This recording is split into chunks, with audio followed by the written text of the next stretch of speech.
times have just this idea of unanimous consent, and he puts up his hand and said, nope, and that causes you some problems, right, Dr. Merrill Matthews? It does, and of course, Democrats have had their eye on Texas in the hopes of turning it purple or maybe even blue for some time now, and they thought that they've been thinking that the door is opening, and to some extent, it's true. The cities in Texas the large cities have been turning bluer. They've become very, very Democratic, very liberal strongholds.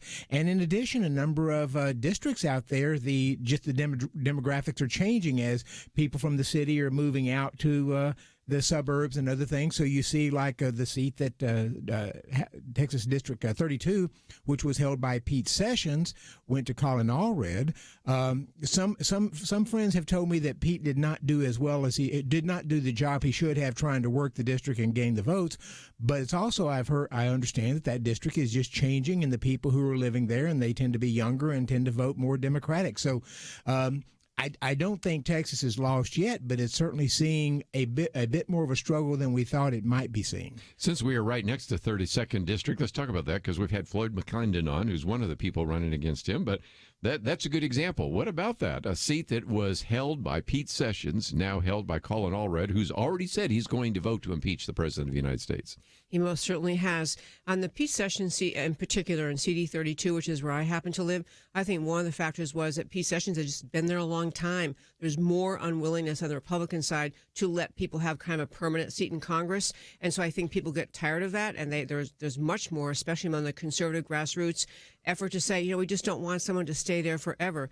Also, with respect to Pete Sessions, even though I will say he's a family friend, but he did not, when he went up to Congress, the view of many conservatives was he didn't stay in the fight for the conservative issues, which is a nationwide lament among many conservatives that Republicans tend to go up to Washington and kind of be more willing to move to the left to accommodate the Democrats' desires than the Democrats ever are to move to the right. So I think he was seen as someone who didn't hang in there and fight, although he did fight on some issues, and he did try to. He had a leadership position. It was a big thing to lose that seat last time.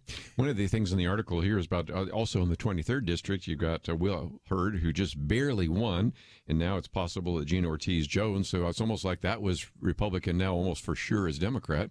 But Dr. Merrill Matthews, I know you had some other comments about what we're finding here. Well, Kenny Marchant, who was in Congress for, I think, 6 years, 6 terms, something like that, has decided not to run again because it was much closer last time than he had thought it would be. And he is I live in that district. And now Beth Van Dyne, formerly with Housing and Urban Development, working for Ben Carson, but also prior to that, Mayor of Irving, has decided to jump in that race. And I think she will be a strong candidate. Kenny Marchant was never, for Republicans, he was always a reliable vote, but he never led the charge on anything. Right. Exactly. I just saw this piece this morning. I'm bugged I didn't mean to bring it with me, but the composition of the vote in this country, for example, between the years 2000 and 2020, projected electorate, the Hispanic vote in America is now a larger segment of the vote than the black vote. And as the Hispanic vote grows and the black portion of the overall composition of the voting base grows, people talk a little bit about the idea, are the conservatives, the kind of pro-limited government, able to send that message? And I just did a big radio interview this morning to say, of course, it's policies, not pigmentation. Yes. Well, and again, you would think that people that are Hispanic and would probably have a good work ethic, probably be pretty much pro-family, would agree with some of that. And of course, you've also seen a good number of African Americans saying, I've been supporting the Democrat Party, and yet they are supporting abortion, and I notice all these abortion clinics are located in African-American communities. So can't you make that case? You can make the case, and then the issue of just what is happening in Congress right now. We don't know yet how this impeachment fight will shake out because the president is not popular with a lot of people. There's a lot of people who voted for him and said, I don't really like him that much, but I prefer his policies to the Democrats. And we just don't know how this is going to shake out. But my guess is it's going to hurt the Democrats, and that is an unknown factor here. Well, we're going to come back and talk about that. But policies rather than pigmentation, how about policies versus personality? There's that. Find me anybody that thinks, I just love all the tweets that Donald Trump is sending out on a regular basis. By the way, they studied the other day, said that people said maybe he would stop sending out tweets Those have increased by 46%, they estimate. So you know what? It's not ending anytime soon. Oh, no. It is his modern. It is like the guy's driving instead of, the analogy, driving instead of taking the horse and buggy. It's the modern way to communicate right around the media. He'll never stop. Yeah. So we're going to take a break and we'll come back and we will get into immigration. But I just wanted you to kind of pay attention to what is happening around the state of Texas. Of course, this is one that I think is kind of interesting. We have sanctuary cities for immigrants, and now we have 6 towns that have sanctuary city for the unborn. So, best of times, worst of times, all at once. We'll take a break. We'll come back with more right after this.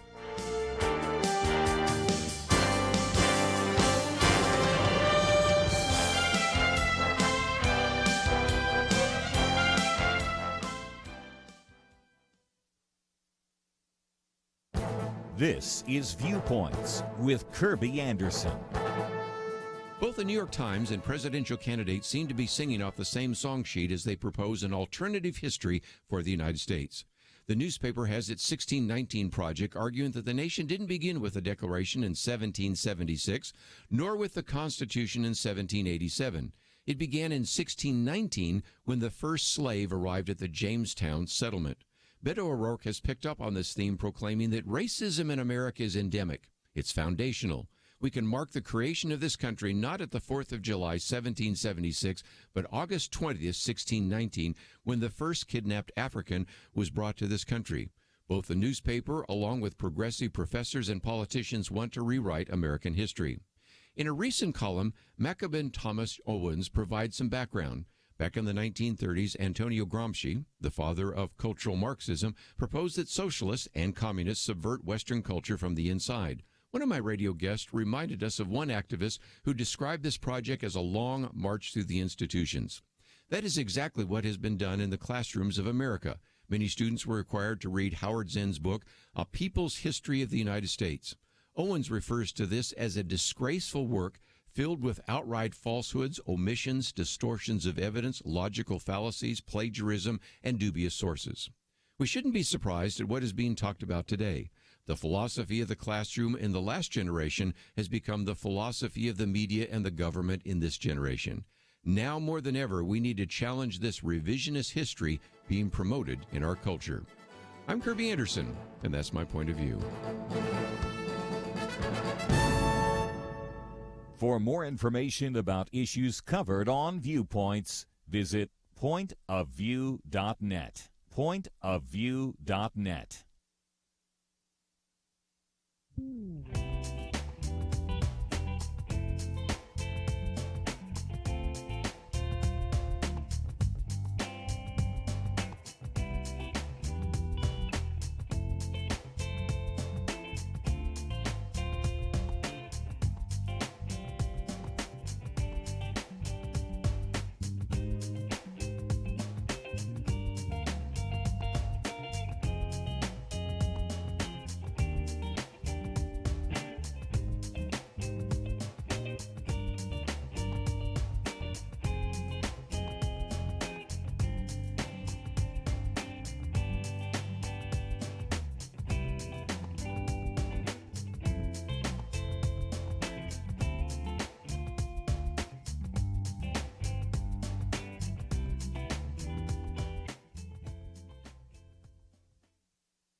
You're listening to Point of View, your listener-supported source for truth. And once again, in studio with us today, Debbie Georgatos and Dr. Merrill Matthews, and we were talking about Texas. Let me broaden it to the nation. We'll come back to this a little bit later, but these are the numbers that Donald Trump won by just 68,000 votes in Pennsylvania, by 11,000 votes in Michigan, and 27,000 votes in Wisconsin. If you add all those up, because I rounded them down, it's 107,000 votes. You say, that's a lot. No, that's 0.09% of the votes cast. Now, those 3 states went, of course, to Donald Trump. If those 3 states went to Hillary Clinton, we'd be talking about something very different. Mm-hmm. And so I had someone in the other day that was with the campaign just saying, we're really focusing on some of this. Dr. Merrill Matthews, Michigan is a focus point because you move 11,000 votes the other way, Hillary Clinton wins Michigan. Right, and there are there are arguments now that the Trump administration believes it's really struggling in Michigan to be able to control that and to retain that in his corner. So they're continuing, as I understand it, continuing to work the state, but they're beginning to see that as a lost state and moving more resources to other places where they think they can pick up some, like New Hampshire and other places that may go well for him. So again, it's just one of those games. We still have the Electoral College, despite what Alexandria Ocasio-Cortez and everybody else says. So you still look at states, you don't look at popular vote. But that's a very significant change in the strategy right now, isn't it? It really is. And, in Michigan, we don't have the issue as much as we do in Texas on border security. I think that's an issue that drives a lot of voters. Why don't the Democrats seem to want border security? Why don't they support, enhanced hiring of Border Patrol agents? Those issues aren't as relevant to people in Michigan. That's one issue. I do think, too, the whole economy, bringing jobs back.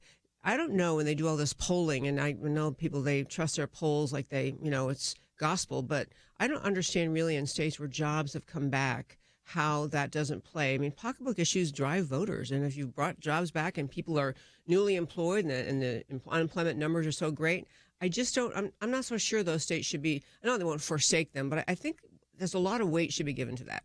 In a typical presidential year, when you have an incoming president, then it's an open seat. But when you have a president who's an incumbent running for re-election and the economy is doing as well as it is, there isn't a war, there isn't a threat really of terrorism.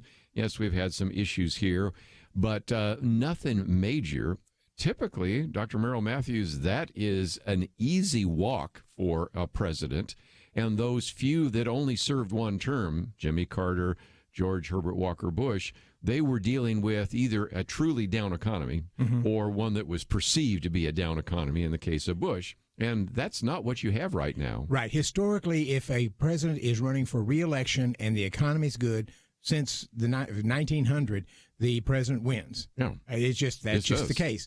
If the economy's struggling, the president will lose re-election. Now, Donald Trump messes up a lot of historical patterns, so it may not hold here. But historically, regardless of who's running, if the person's running, back in 2012, we said Barack Obama has all these issues, all these problems here. Can he really manage to end up staying in the White House? And he did. The economy was not great, but it was improving a little bit, and he managed to hold on. Let me add one more. Okay, the economy's doing well. On the other hand, your opponents are taking some of the most liberal positions in history. I'm thinking 1972, George McGovern, maybe even 1984, but let's just use George McGovern, Richard Nixon. I mean, it was hard for George McGovern to even win his home state. And that's also true, isn't it? Yeah. Oh, I think so. When you watch the Democrat presidential candidates and their two debates they've had, I think that's a winning argument for President Trump and honestly for people running just for Congress to say, understand where this party would take us. The idea of reparations, most of them are on board. The Green New Deal, which is, we probably talked about in the show before, but it is pretty much, it's nigh on communism. It's control of most of it is guaranteeing jobs for everyone, minimum income, housing, everything about your life is provided by the government. And I think those ideas, they satisfy the very leftist base, but they're alarming. And I think Republicans at all levels ought to be talking about it. These are very alarming ideas that they're treating as very normal and realistic and belong in America. I love when President Trump said in one of his State of the Union speeches, we'll never be a socialist country. I know you can fuss about the definition of socialism, but that strong, we're going to be a country rooted in freedom. I think that feeling about him galvanized voters in 2016, and I think it will again. Well, I've said for a year that President Trump's biggest asset going into the election is the Democrats moving so far to the left. It's amazing, and we saw it just this week. Quinnipiac poll came out, has Elizabeth Warren up 27 over Biden 25. That started I think that may be the beginning of a trend now. The other polls, she's up in Iowa a little over Biden and in New Hampshire a little over Biden. Those are two important states. And the reason I would argue that I think she's going to start rising and Biden may be falling, both because of issues coming out with Hunter Biden and those kinds of things. But in addition, if you like socialist policies, but you don't want the socialist identification, Elizabeth Warren's your person. There's no Right. light between Bernie Sanders and Elizabeth Warren, but she doesn't claim to be a socialist. She's smart enough not to use the name. That becomes a job of the Republicans running to say, same policies, different label. It's what she's running on. They're very alarming ideas, including things like deciding for companies who has to be on the board, how much money they can make. She's also one that's now got something out that basically has capturing the private wealth of Americans Wealth above tax. a certain Yes. wealth tax. Oh, there you Just go. because you have X dollars in net worth, send it in. Those kind of things, you can't get much closer to socialism than a lot of her ideas. Okay, I have to tell you both. Did you see this? There is a polling, a betting group in England that you put money on betting who's going to win the Democrat primary. Do you know who their number one is? They think is going to win? Who? Hillary Clinton. Yes. And you know what? I'm telling you, unless she is, I don't wish her ill, but unless she is gone from this world, there's always a chance she'll get in. I'm telling you. Even Rush Limbaugh mentioned that today on his show. Speaking of the Okay. wealth tax, Elizabeth Warren came out with the top of 2% on all wealth that a person has, and Bernie had to come and say, "I see your wealth tax," and raise your wealth to tax. 8%. So. I do want to talk about impeachment after the break, but before we do, let me put something on the table because all of us are kind of policy wonks, so we look at the policies, but there's another part, not only the substance, but the style. There are some people who have been saying that one of the other reasons that Elizabeth Warren is winning is because she's talking about the system is rigged. Now, if you think about this, that's exactly what Donald Trump was saying about this time 4 years ago. The system is rigged. Now, he meant differently. He meant that the deep state was rigged against him. The election was rigged against him. Now, Elizabeth Warren is saying that the big pharma is rigged against us. The insurance companies are rigged against us. But this idea of running against a rigged system works so well for Donald Trump, it seems to be working very well for Elizabeth Warren, even though she means entirely different things. She does mean entirely different things, and that is a very enticing psychological trick to voters, because if things aren't going really well in your life, or you have a big medical bill or other expenses, or you're not doing as well financially, to have a candidate tell you, essentially she's saying, it's not your fault. Not your fault. You're wonderful. They're the bad guy over there. And that's really what her message is. And it does resonate with people, especially people who are struggling. Well, they have adopted a number of Trump themes with a little bit of different. I've heard Nancy Pelosi talk about draining the swamp. You mean she's going home? A swamp dweller is talking about, I mean, they say it with no tongue in cheek. No, I mean, no, it just cracks you No up. irony there. No irony at all. Again, the question is, if people are really thinking when Elizabeth Warren says, or even Bernie Sanders says about the big corporations, as you have pointed out, Dr. Merrill Matthews, they may just say, I kind of like the corporation. I like Walmart because I get cheap prices.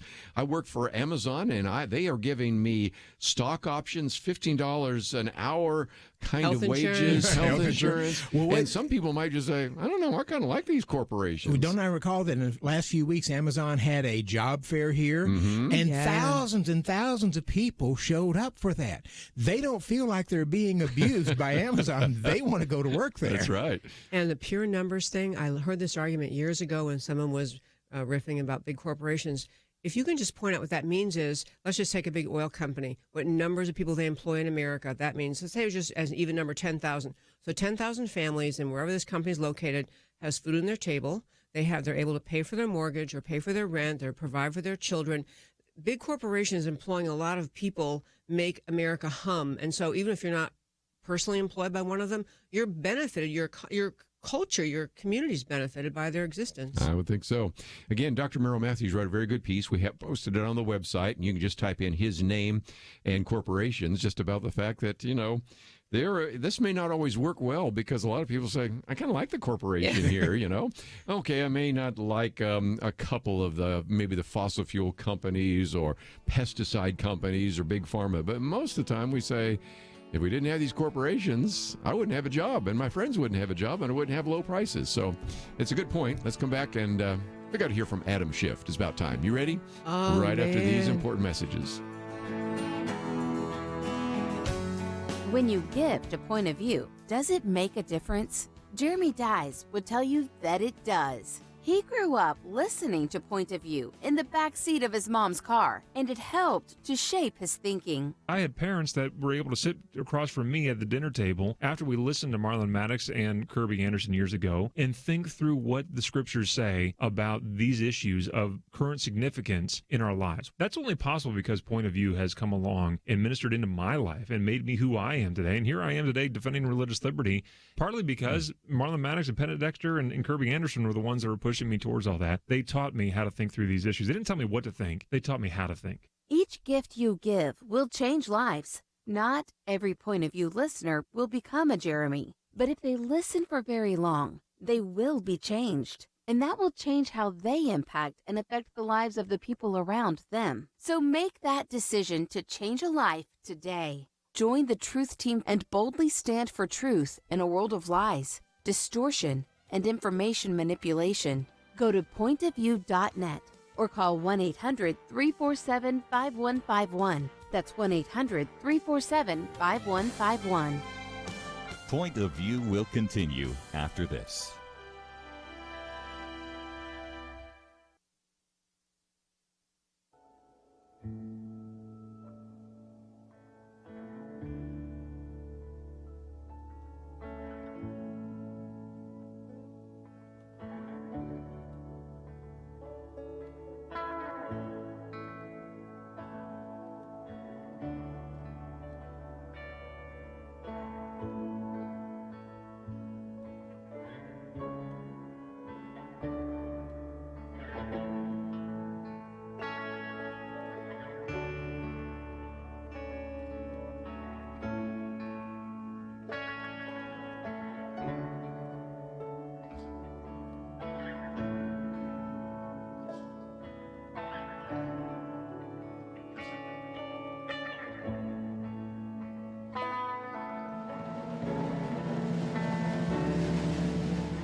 You are listening to Point of View. The opinions expressed on Point of View do not necessarily reflect the views of the management or staff of this station. And now, here again is Kerby Anderson. Back once again, Debbie Georgatos, as well as Dr. Merrill Matthews in studio with us. And I postponed it long enough. We have a member of Congress from California who made this statement. Everybody else is talking about it, so we will as well, in which he paraphrases the president's conversation with President Zelensky. What this member of Congress said is, "We've been very good to your country, very good. No other country has done as much as we have. But you know what? I don't see much reciprocity here. I hear what you want. I have a favor I want from you, though, and I'm going to say it only 7 times so that you can better listen good. I want you to make up dirt on my political opponent. Understand? Lots of it on this and on that." And, of course, a little bit later it went on to say, "And don't call me again until you achieve that particular action." That is something that is not fitting very well with the transcript, which now is called a memo, and it doesn't even really fit with the whistleblower's complaints either, does it? It was the most astonishing. It crossed the line to just flat out dishonest. This is Adam Schiff standing in front of the country on national television, pretending or imitating, but it wasn't clear while he was doing it that he really didn't have the transcript in front of him. He was mocking the president and President Trump's conversation with President Zelensky of Ukraine in July, and mocking it as though Trump was, saying kind of just absurd things. And honestly, I did think it crossed some line of ethics. I'm not saying it's illegal to get kicked out, but it crossed some line of ethics because no one listening to him thought that he was paraphrasing or thought he was making it up, and it was just absurd. And I don't know, just for someone who's always calling out the president for being not dignified and doing bad things, that was pretty darn bad. And in this age of digital media where people grasp certain parts, it would not surprise me at all if somebody doesn't clip that out and send it out send it out on social media as if that's actually correct without the rectification coming up from somebody who says, "Can you show me where that is?" "Oh, I was just being, I was being sarcastic. It was a parody. It's a parody. It could show up on Comedy Central, something like that. And if you're a millennial, you're going to say, "Well, that's what the president did. I can't believe it." Oh, absolutely. So it's, I think it was the height of irresponsibility because, as you point out, when you listen to him, unless you've read the transcript, which I had done, and he's reading that, I think that's not in there. Yeah. That's not in there. Wait a minute. Other than that, I would have thought that was in there. Yeah, and so go ahead. I was thinking one other thing. I don't know if either of you probably did watch. There was a press conference with President Trump and Ukrainian President Zelensky at the UN this week, and they had cameras rolling and people there. And I play a little bit of it in my show just to make the point. They're very friendly. I mean, Zelensky was joking about, "Well, you said you invited me to Washington, but you didn't happen to mention a date. And when are you going to come to Ukraine?" I mean, it was not a conversation that they're friendly. You can see they're on the same page. And Zelensky said in that, I guess, unfortunately not in English, but said, "I wasn't pushed at all. This is just, we were already going to look into this." But that gets lost in this discussion of Adam Schiff. It's particularly shows Adam Schiff's presentation of that conversation to be just to make it appear coercive and raw, and it's not true. It's become bizarre. I mean, it's almost like, who you gonna believe? A person who wasn't there, or the transcript and the president of the other country? Well, let's talk about that for just a minute. Eyes on the transcript or the president. So I want to put on the table 2 conspiracy theories that have been floated around there, and one of those is the transcript's not a transcript, and I acknowledge that it's a recollection, it's a memo. But there have been some that say, well, since it's not a transcript, is it possible that somebody manipulated this so that, because we had heard that he said Biden 8 times, or of course you even heard the 7 times there that I just read a minute ago. And I think the difficulty I have with that conspiracy theory is if indeed this was manipulated at all, aren't there some people in the intelligence community that really dislike Donald Trump and say, wait a minute, that's not accurate? We have, oh yeah, or Zelensky would. If there was really a coercive call, President Zelensky might be inspired to say, you know what, this is really inaccurate. So yeah, I think it was former CIA John Brennan who said that on national television. Yeah. This could be maybe this isn't really an accurate transcript. It's pretty. It's a I love our conversation here, but it's a very serious time in Washington, very serious I know. consequences to this. And this, if the Democrats really wanted to get to the bottom of it quickly and easily, the transcript mentions that there were several officials who told the whistleblower that they had concerns about this because the whistleblower did not hear any of this. Right. Himself or herself. I was not a direct witness to most of the events described. Right. Okay. So what the person or what you would do is just say, we're going to have a discussion off camera, private, with some of these people that have been identified. We want to go to the whistleblower. We want to get some of some of those names, and we'll ask those people. Closed door hearing, or you could even do it by conference call, so that you could sort of keep the person, the person not showing up there at the Senate or the White or the House or something like that. But you could do that and say, did you have these concerns? If the people who the whistleblower said, no, I really didn't. I mean, I thought he said that, but I didn't really have that concern. If they deny it, then it's nothing. But they don't want to do that, apparently. Yeah, they want to get to the truth. I think the other really big factor is this whole argument of whether it would even have been inappropriate for President Trump to say to Zelensky, sure wish you would reopen this investigation. If it wasn't a quid pro quo, if it wasn't Trump saying, I'm going to withhold aid, or I'm going to float the idea of more aid coming your way if you'll cooperate, there is not really an illegality there between President Trump and Zelensky. And Trump, I mean, to my sense of things, he is in encouraging them to reopen this. He's really draining the swamp. He's saying, like I told you, I want to get to the bottom of things that happen. There's a lot of undisputed information about what the Ukrainians were doing in 2016 between the Ukrainian government and the Hillary Clinton campaign and the Democrat National Party. And this is why I think the left doesn't really want to get to the core of it, because those conversations that are now, widely reported, even on left-wing websites, are saying, yeah, there was Ukrainian Hillary Clinton connection. And so when Trump is saying to them, I want you to tell me I want you to look into this, he's saying, I want you to find out about the wrongdoing. We're draining the swamp here. I mean, the left is trying to say, no, he's trying to sabotage a political opponent. But he's also trying to expose that political opponent's actual wrongdoing or apparent wrongdoing. When we have Gary Bauer on a little bit later, he calls it media malpractice, because the argument is what things that he wanted to investigate first, and if you look at the, quote, transcript memo, was CrowdStrike. And a lot of people go, what's CrowdStrike? Well, those of us around the table do, but let's explain that, because that was the group brought in particularly to determine whether or not there had been a hack of the Democratic National Computer. But the reality is that they said, we are going to tell you it's all fine, but you're not going to be at the FBI able to look at this. And so he's wondered whether some of this goes all the way back to the so-called Mueller investigation and things of that nature. So that's really what started the conversation, didn't it? It did, and Trump, as Debbie points out, Trump is trying to get to the bottom of this. Now, I don't come away thinking he doesn't have some personal motives in this as well. Of course, Oh, sure. But having said that, it's a bigger issue, and it has been an obsession with Trump since he won, that Democrats have said was a Russian collusion.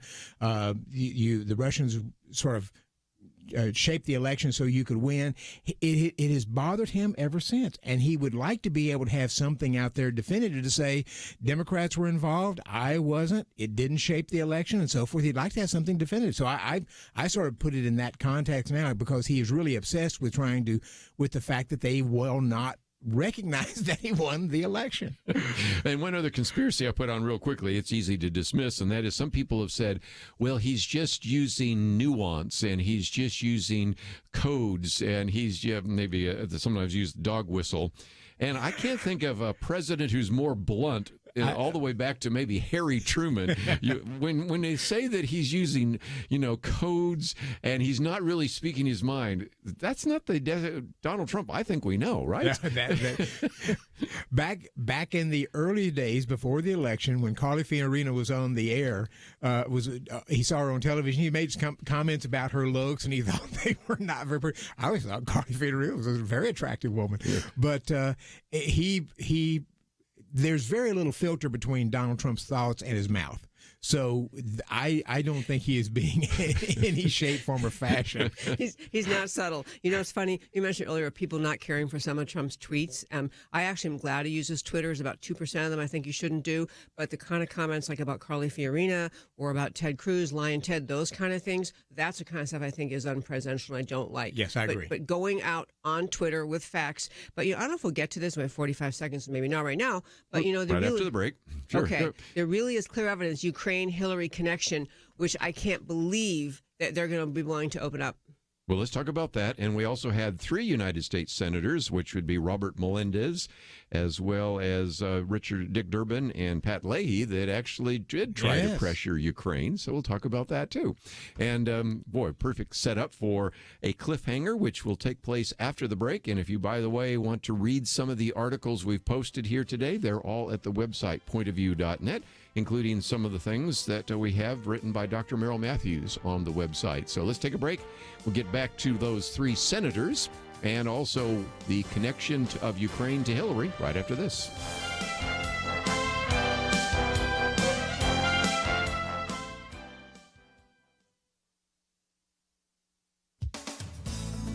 Just days into smear 2.0 of Supreme Court Justice Kavanaugh, the Wall Street Journal ran an editorial that accurately described the matter as the assault on the Supreme Court. The Journal's editorial board was spot on in assessing the left's motivations, stating, "The attacks on Justice Kavanaugh are an attempt at intimidation to influence his opinions. As a nation, we're already figuring out that Justice Kavanaugh will not be intimidated. Failing to intimidate," the Journal continues, "they want to portray conservative opinions of the current court as illegitimate. These attacks on Kavanaugh are meant to plant seeds of doubt about the entire court." The Journal goes on to describe other aspects of this strategy, which includes regular campaigns lecturing Chief Justice John Roberts about legitimacy whenever a case with political implications is heard. And then there are the vows by presidential candidates to add justices, to pack the court if they take power. Deborah Katz, attorney for Kavanaugh's original accuser, Christine Blasey Ford, articulated the primary reason for these assaults in an April speech at the University of Baltimore. Of Justice Kavanaugh, she said, "He will always have an asterisk next to his name. When he takes a scalpel to Roe v. Wade, we will know who he is. We know his character, and we know what motivates him, and that is important. The left needs the courts. It is exhibiting what Vice President Pence calls a sort of desperation. Its agenda, proposals from a wealth tax to the Green New Deal, will be challenged and need court approval. So, as the charges against Justice Kavanaugh are discredited, the left ignores that and simply doubles down." In another column, the Wall Street Journal's William McGurn unpacks the flimsiness of the allegations. But the left, he writes, wants this to be all about the asterisk. We must not let it be so, and we should be thankful for and pray for the courage of Justice Kavanaugh. For Point of View, I'm Penna Dexter.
Now, back to Point of View, your listener-supported source for truth. Oh, back for a few more minutes, and then, of course, we'll be also talking about this in the next hour.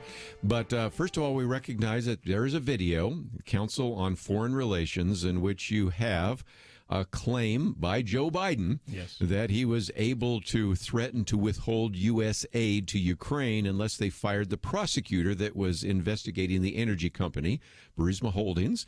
where his son was receiving, some people say $50,000 a month, some say $65,000. I don't even know what the number is, but it's a lot more than I make. Okay.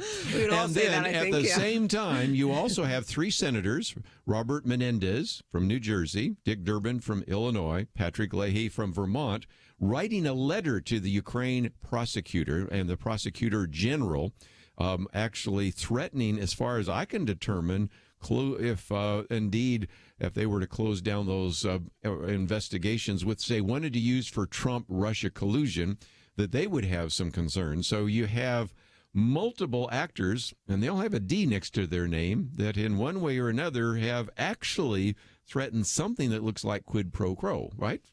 Absolutely. The other factoid I was going to throw in that is so interesting, Politico, which is a very left-wing news source, actually reported in 2016 about meetings between Ukrainian government officials in Washington at the Ukrainian embassy with the Democrat National Committee people, essentially laying out how they're going to help Hillary win. I mean, it was in Politico. It was like no one jumped at it at the time, but they were talking about how they were going to assist disseminating documents implicating a top Trump aide in corruption, suggested they're investigating it. They had this Ukrainian American operative cooperating with the DNC, talking about an effort to expose ties between Trump campaign aide Manafort, and Russia.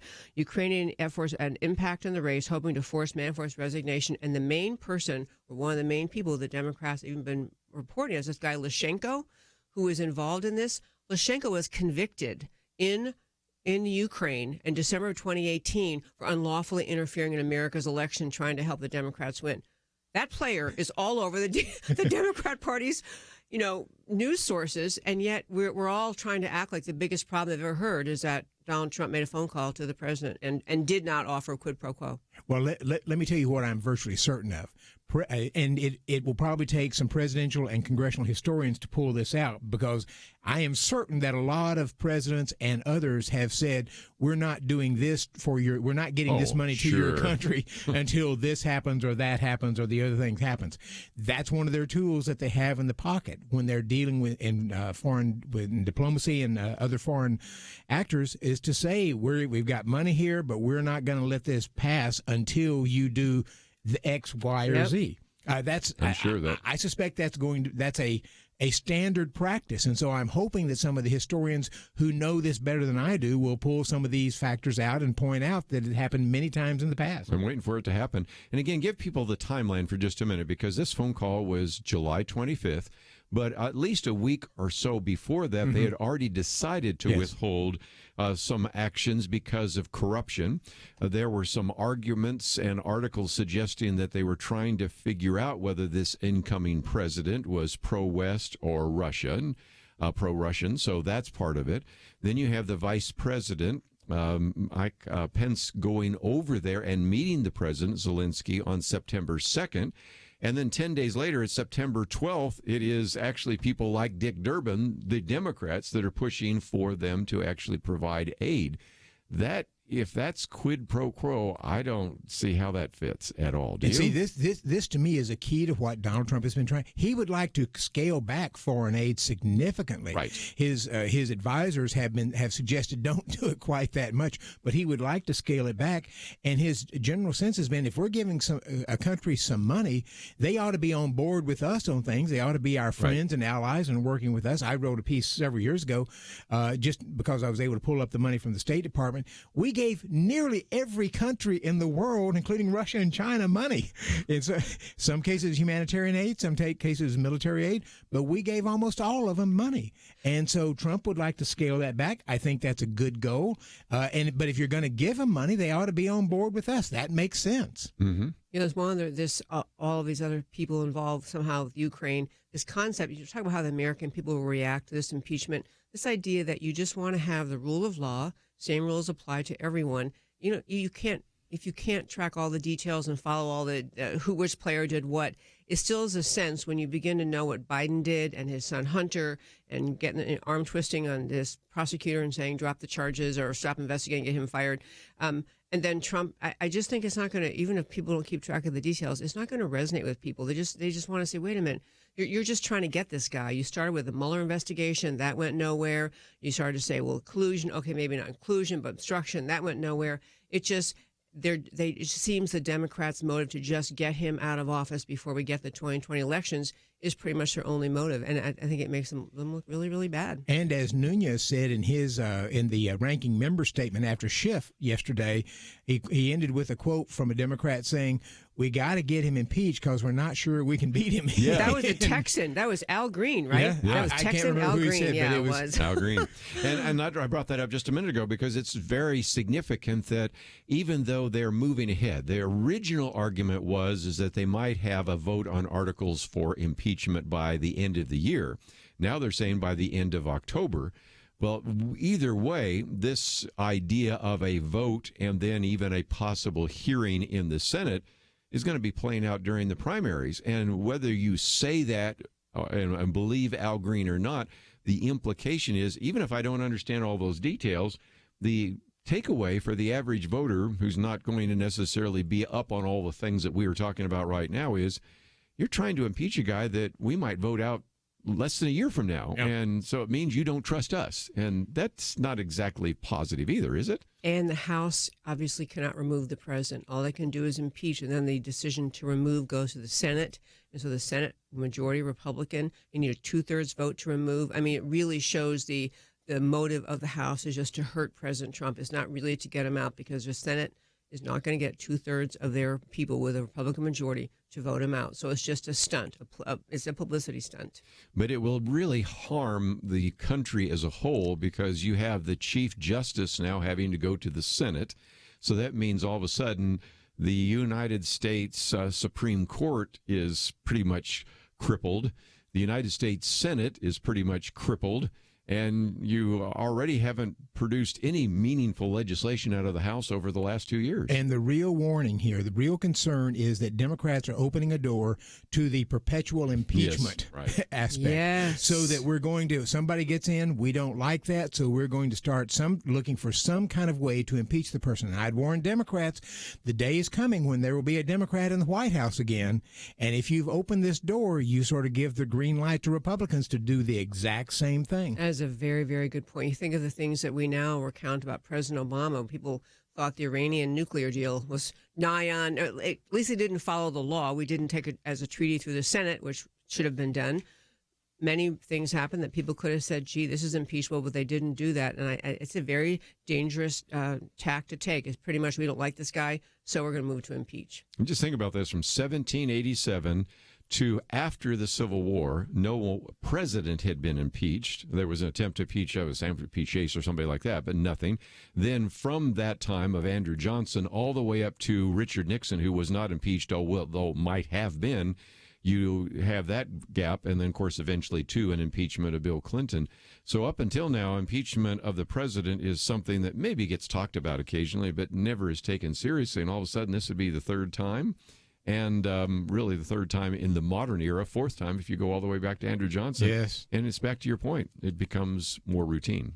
And that's not exactly what the Democrats would want if they have a Democrat president by the name of Elizabeth Warren. Yes. We come back from the break. We want to talk about whether or not she's the odds-on favorite, and also want to get your idea about whether or not we really will have an impeachment vote. But we need to take a break. We'll continue our conversation with Dr. Merrill Matthews and Debbie Georgatos right after this.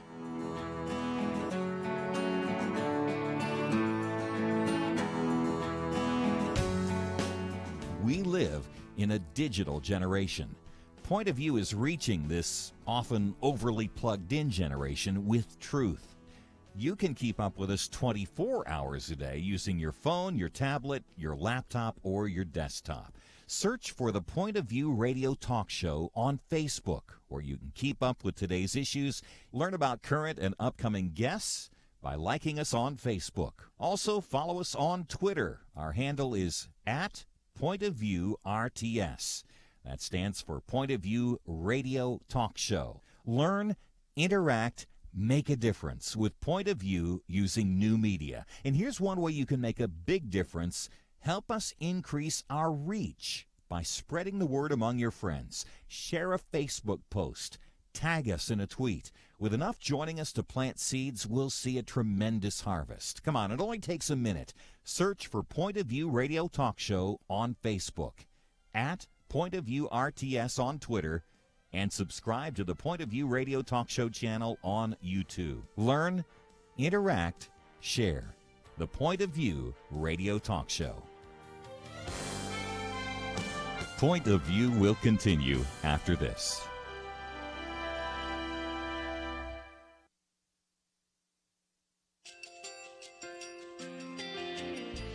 I just want to thank you so much for all the wonderful programming you have.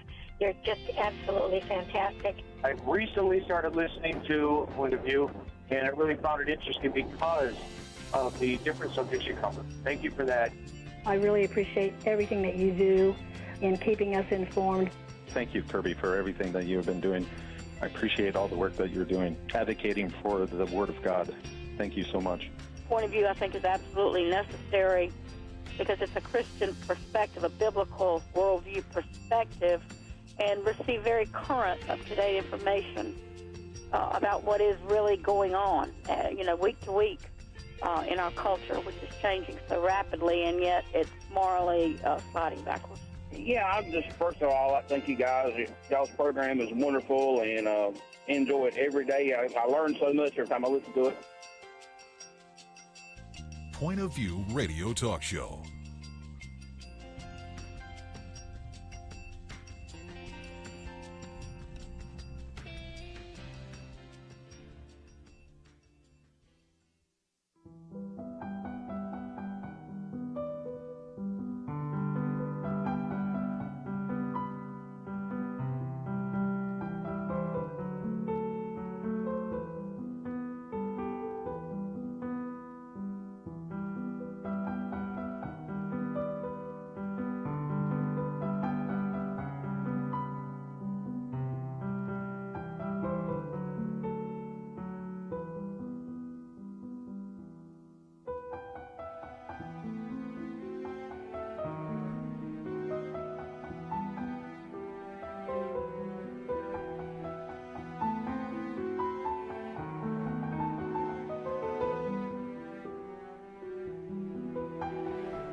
Hi, this is Kerby Anderson. You know, each day we take on the tough issues and provide a biblical perspective to them. The topics we cover are wide-ranging: apologetics, theology, prophecy, creation and evolution, intelligent design, marriage, family, child-rearing, the millennial generation, trends in society, politics, economics, business, religious liberty, the Constitution, public policy, foreign policy, military policy, tensions in the Middle East, abortion, homosexuality, pornography, sexual ethics, media, technology, history, and America's godly heritage.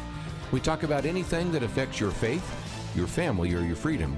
So don't go anywhere, because Point of View starts right now.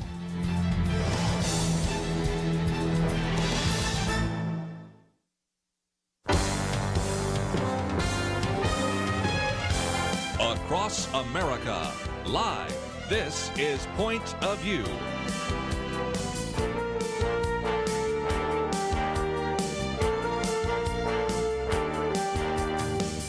And now, Kerby Anderson. Thank you for joining me today here on Point of View. It is our weekend edition, and we certainly do welcome your phone calls, 1-800-351-1212.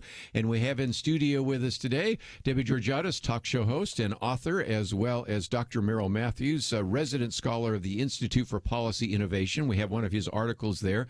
We have a series of articles relating to impeachment, and so we'll be talking about that for a while. We have Dr. Merrill Matthews' article on Medicare, so we'll get to that a little bit later, and an article that relates to scaremongering isn't science, because after all, we've had Climate Week this week at the United Nations.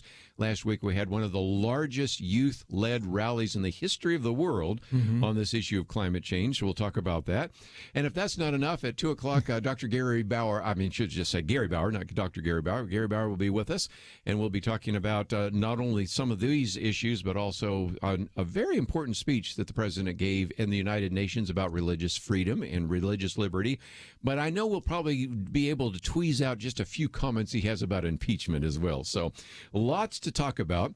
But let's start with the first one, and that is the article that I've posted is from the New York Times, so you know it must be true.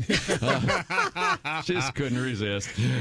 This is a count from the New York Times, which actually correlates with something I've been watching at Politico. Politico has been keeping track of each one of the Democrats that said they voted for impeachment. I think there were like a half a dozen the day Donald Trump took the oath of office. So they're already hit some of those. And then over time with it, Russian collusion, Stormy Daniels, whatever. And they all pretty much agree that you now have 220 Democrats in the House of Representatives to actually vote for impeachment. You only need 218. There's 15 undecided, but I'm sure there's a few others that would like to be undecided, because if indeed they'd vote for impeachment and they are running in a district that was won last time by Donald Trump, that's a little difficult. So I want to go around the round table. First of all, Nancy Pelosi has been really trying to pull the reins back and not do this, but this week changed things by saying that she would move forward in an impeachment inquiry, which is not the same as a vote. So, first of all, Debbie, actually voting for impeachment before we even had all the information out, the transcript and the actual whistleblower's report, that's kind of intriguing. What's your thoughts about that? It's intriguing. It's very revealing about what really is behind this mission to try to move toward impeachment for President Trump. There's just a widely held thought in the left, the American left, that this guy shouldn't have won. It wasn't right that he did win. They contort most things he says, call him many, many policies he makes. They call him racist. They call him xenophobic and hateful and all those things. They have worked an emotional lather up in their base, in the Democrat Party base, convincing them that somehow we'll find a way to impeach this guy. And so they end up where they just have to move forward. I think that Nancy Pelosi doesn't really think this conversation between President Trump and Zelensky was all that serious at all. It just fell in her lap. A firestorm got created in the media very quickly, and it was an opportunity, and she seized it because she's trying to placate the voting base and the base within the Democrat House members, the House caucus, about that she's serious and she's going to finally stand up. So I don't actually think she thinks it's that serious. And one reason I think that is evident is because she did not call for a vote. She didn't actually begin the process, the official process. She really didn't do anything different after her announcement than before. She just, continue. The committees are looking into it. The other thing maybe we'll get to it a little bit today is just that that impeachment is supposed to be a very serious thing. It was not put in the Constitution to remove someone because you wish they hadn't won or don't like their orange skin color or whatever it is you don't like about the person. And one of the writers, I didn't get the article to you in time, but one of the writers on, I think it was the Federalist, had a list of 86 times. Yes. 86 times Democrats have cited, or things Democrats have cited as reasons to impeach Trump. And they are truly silly level. And it's really it's a serious and irresponsible thing to do, to elevate, to kind of denigrate the standards of what impeachment is supposed to be about, to pretty much we just don't like the guy, we want to get after him. It's just it's really unworthy of our United States government, unworthy of our Constitution.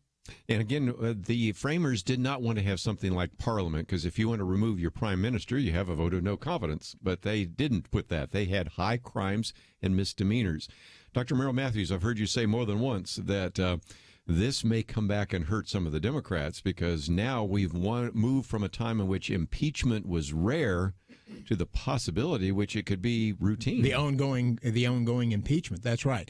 And so, we've talked about this over the past several years. When Barack Obama was president and he could not get Congress to act because it was controlled by Republicans, he came up and famously said, "I've got a pen and a phone and I'm going to start doing things." And he started doing very aggressive executive orders, DACA, the Deferred Childhood Program, being one of them. And at the time we said, when you start doing this, you're going to open the door for Republicans or other Democrats to come in and do that as well. And look what Donald Trump did. And that's exactly what Donald Trump did. Yeah. I'll say it again. If impeachment and the day's going to come when Democrats have a president in the White House, and that president may nominate some Supreme Court nominees. The Democrats either allowed or encouraged this zoo to go on in Justice Kavanaugh's Judge Kavanaugh's testimony. If you allow that, Republicans are going to be able to do the same thing, and you're just opening these doors. And I just wish they wouldn't do it, because it is making our politics so much more aggressive and difficult and divided. Yes. Victor Davis Hanson, one of the writers we all enjoy reading, he made this argument in one piece that he wrote. Where he's basically saying, on our website, I might mention. Yeah. Oh, good. Ahead. Okay. It's called "Why the Impeachment Frenzy May Only Strengthen Trump." There it is. I actually think that's a really consequential point he's making, which is many Americans start to see the Trump-Russia collusion hoax began inside the FBI. There was nothing to it. It was revealed to have been really orchestrated within the Department of Justice. And what he's saying is this is Congress taking up the mantle of this coup against Trump. There really is not legitimate reason to be talking about impeaching him. This is just Congress carrying the ball again for the Democrat Party to get rid of him, and because they didn't want him to win. And it's really harmful. What else is interesting, I know, is the question. So if Congress did this, they voted. Who gets to review the question of the Constitution? Do they really meet the standard of high crimes and misdemeanors? Because that hasn't been litigated. I mean, I don't know if you could get to be the Supreme Court saying that doesn't count for high crimes and misdemeanors, or where they would say that's Congress's judgment. It's an interesting point, because my understanding from some constitutional people is essentially Congress determines what's considered a high crime and misdemeanor. Yeah. But having said that, it would be interesting if this were to rise to the Supreme Court and they somehow or the other sort of laid some boundaries or guidelines standards, on that. Yeah. Yeah. Well, again, as I've said before, from 1787 to the end of the Civil War, no president had ever been impeached. Then you have Andrew Johnson, and then you go from the Civil War to Bill Clinton, unless you want to go to Richard Nixon, who would have been impeached. And again, just a long gap. But now you have a very different kind of sense that this could happen more often. And that's, of course, the argument that Dr. Merrill Matthews is making. But when we come back, one of the other articles we've posted is one, questions about Joe Biden's Ukraine story. And this comes from John Solomon. And also, I mentioned earlier in the week some great material from Peter Schweitzer, who's been on the program with us many times. A lot of that's in his book, Secret Empires. So you can actually go to Barnes & Noble or Amazon and buy that. But we're going to go back and explain, why did this come up in the conversation in the first place? We'll be right back.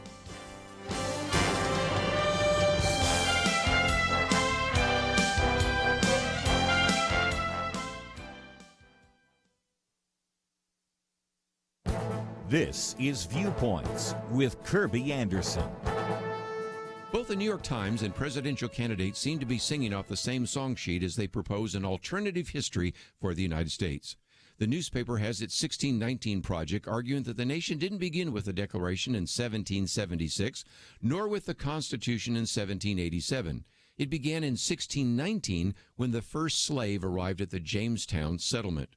Beto O'Rourke has picked up on this theme, proclaiming that racism in America is endemic. It's foundational. We can mark the creation of this country not at the 4th of July, 1776, but August 20th, 1619, when the first kidnapped African was brought to this country. Both the newspaper, along with progressive professors and politicians, want to rewrite American history. In a recent column, Maccaben Thomas Owens provides some background. Back in the 1930s, Antonio Gramsci, the father of cultural Marxism, proposed that socialists and communists subvert Western culture from the inside. One of my radio guests reminded us of one activist who described this project as a long march through the institutions. That is exactly what has been done in the classrooms of America. Many students were required to read Howard Zinn's book, A People's History of the United States. Owens refers to this as a disgraceful work filled with outright falsehoods, omissions, distortions of evidence, logical fallacies, plagiarism, and dubious sources. We shouldn't be surprised at what is being talked about today. The philosophy of the classroom in the last generation has become the philosophy of the media and the government in this generation. Now more than ever, we need to challenge this revisionist history being promoted in our culture. I'm Kerby Anderson, and that's my point of view. For more information about issues covered on Viewpoints, visit pointofview.net. Pointofview.net.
You're listening to Point of View, your listener-supported source for truth. Back once again, I thought for just a minute we might spend some time talking about why did this conversation come up in the first place.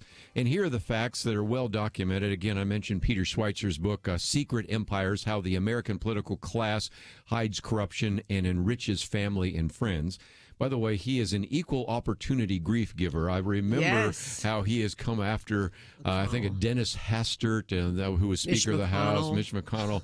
So it's not just, he's only going after the Democrats. But again, the facts are pretty straightforward. And he deserved it, as it turns out. Yeah, a lot of them deserved it. So let's give him credit where credit is due. I remember when he was first on the program, this goes back 3 studios. So that's how long it's been. We've had a relationship with Peter Schweitzer. When he was first talking about some of the stuff with Dennis Hastert, who was at that time Speaker of the House, I'm going, whoa, well, we found out a lot more. Yes, we did. A lot of those shoes began to drop. But real quickly, let me just mention that Joe Biden's son is Hunter Biden, joined this Ukrainian energy company, Burisma, back in April of 2014. And then, even though he had little background in energy, all of a sudden, $3 million shows up in the bank account of the Hunter's business. And so that's the first thing. And then, of course, Joe Biden, as vice president, led Obama's policy, the Obama administration's policy towards Ukraine. And then you began to see how the energy company was trying to capitalize on his name, Hunter Biden's name. And so even according to the New York Times, it's saying that he helped assemble the company's legal team, its attorneys, its consulting firms, and things like that. And then we go to this oligarch who I think was pretty corrupt. And so as a result, they were doing some investigation on the corruption. And then, as we just mentioned a few minutes ago, Joe Biden actually bragged, really, at the Council on Foreign Relations that he actually was able to shut down that investigation. Now, if you think he just shut it down because of corruption, maybe. But the winner of all of that was his son by the name of Hunter Biden, right? Sure was. In fact, I think I'm not sure if this is on the website, but I was going to commend this particular writer, John Solomon. It's the second article. Yeah.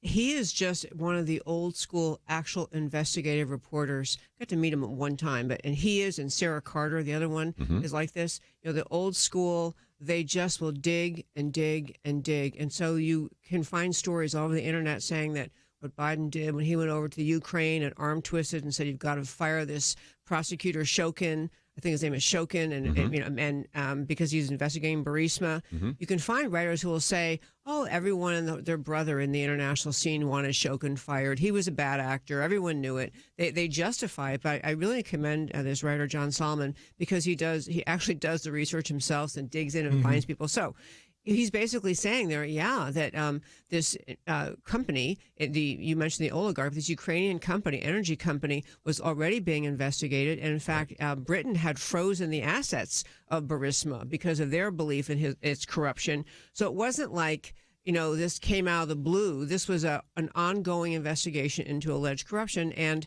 Biden's family stood to benefit from having that investigation dropped.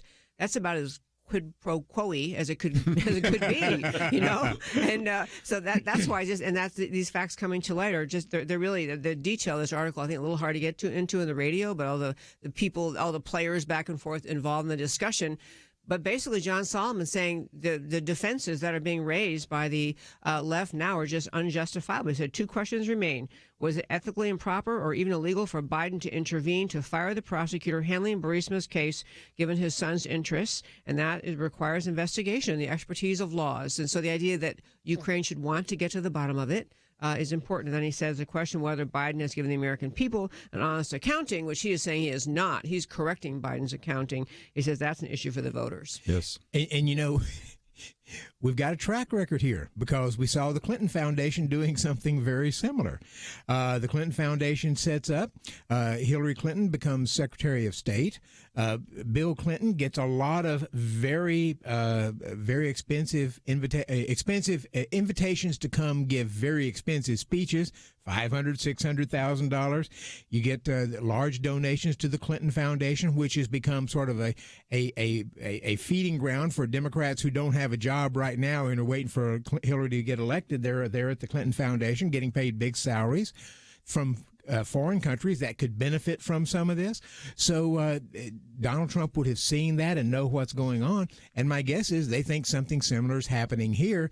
And, of course, Democrats just sort of completely dismissed the Clinton Foundation and the huge amount of money that was going to Bill Clinton for speaking fees. And as I pointed out, after Hillary Clinton lost that election, I don't think they get nearly those lucrative speaking fees anymore. So odd. And when you're talking about Biden, the one other one that just comes out of the Peter Schweitzer book is that Vice President Joe Biden and his son Hunter Biden flew on Air Force Two to China. And 10 days later, Hunter Biden's firm scored a $1.5 billion deal with a subsidiary of the Chinese government's Bank of China. This is something that Rudy Giuliani has been pointing out and has been trying to make the claims on Fox that this happens, and we need to have a look into that. That's an awful lot of money for the son of the vice president who doesn't have any expertise in some of these things. And again, let me just mention that I did post not only, of course, the list of the Democrats that are supporting impeachment, but the second article is the one by John Solomon, which talks about some of these memos that people have not seen. And then we also have posted the one that you suggested, Debbie, which is by Victor Davis Hanson, which, if nothing else, shows us something else. And maybe you can sort this out, because we first heard about the whistleblower complaint.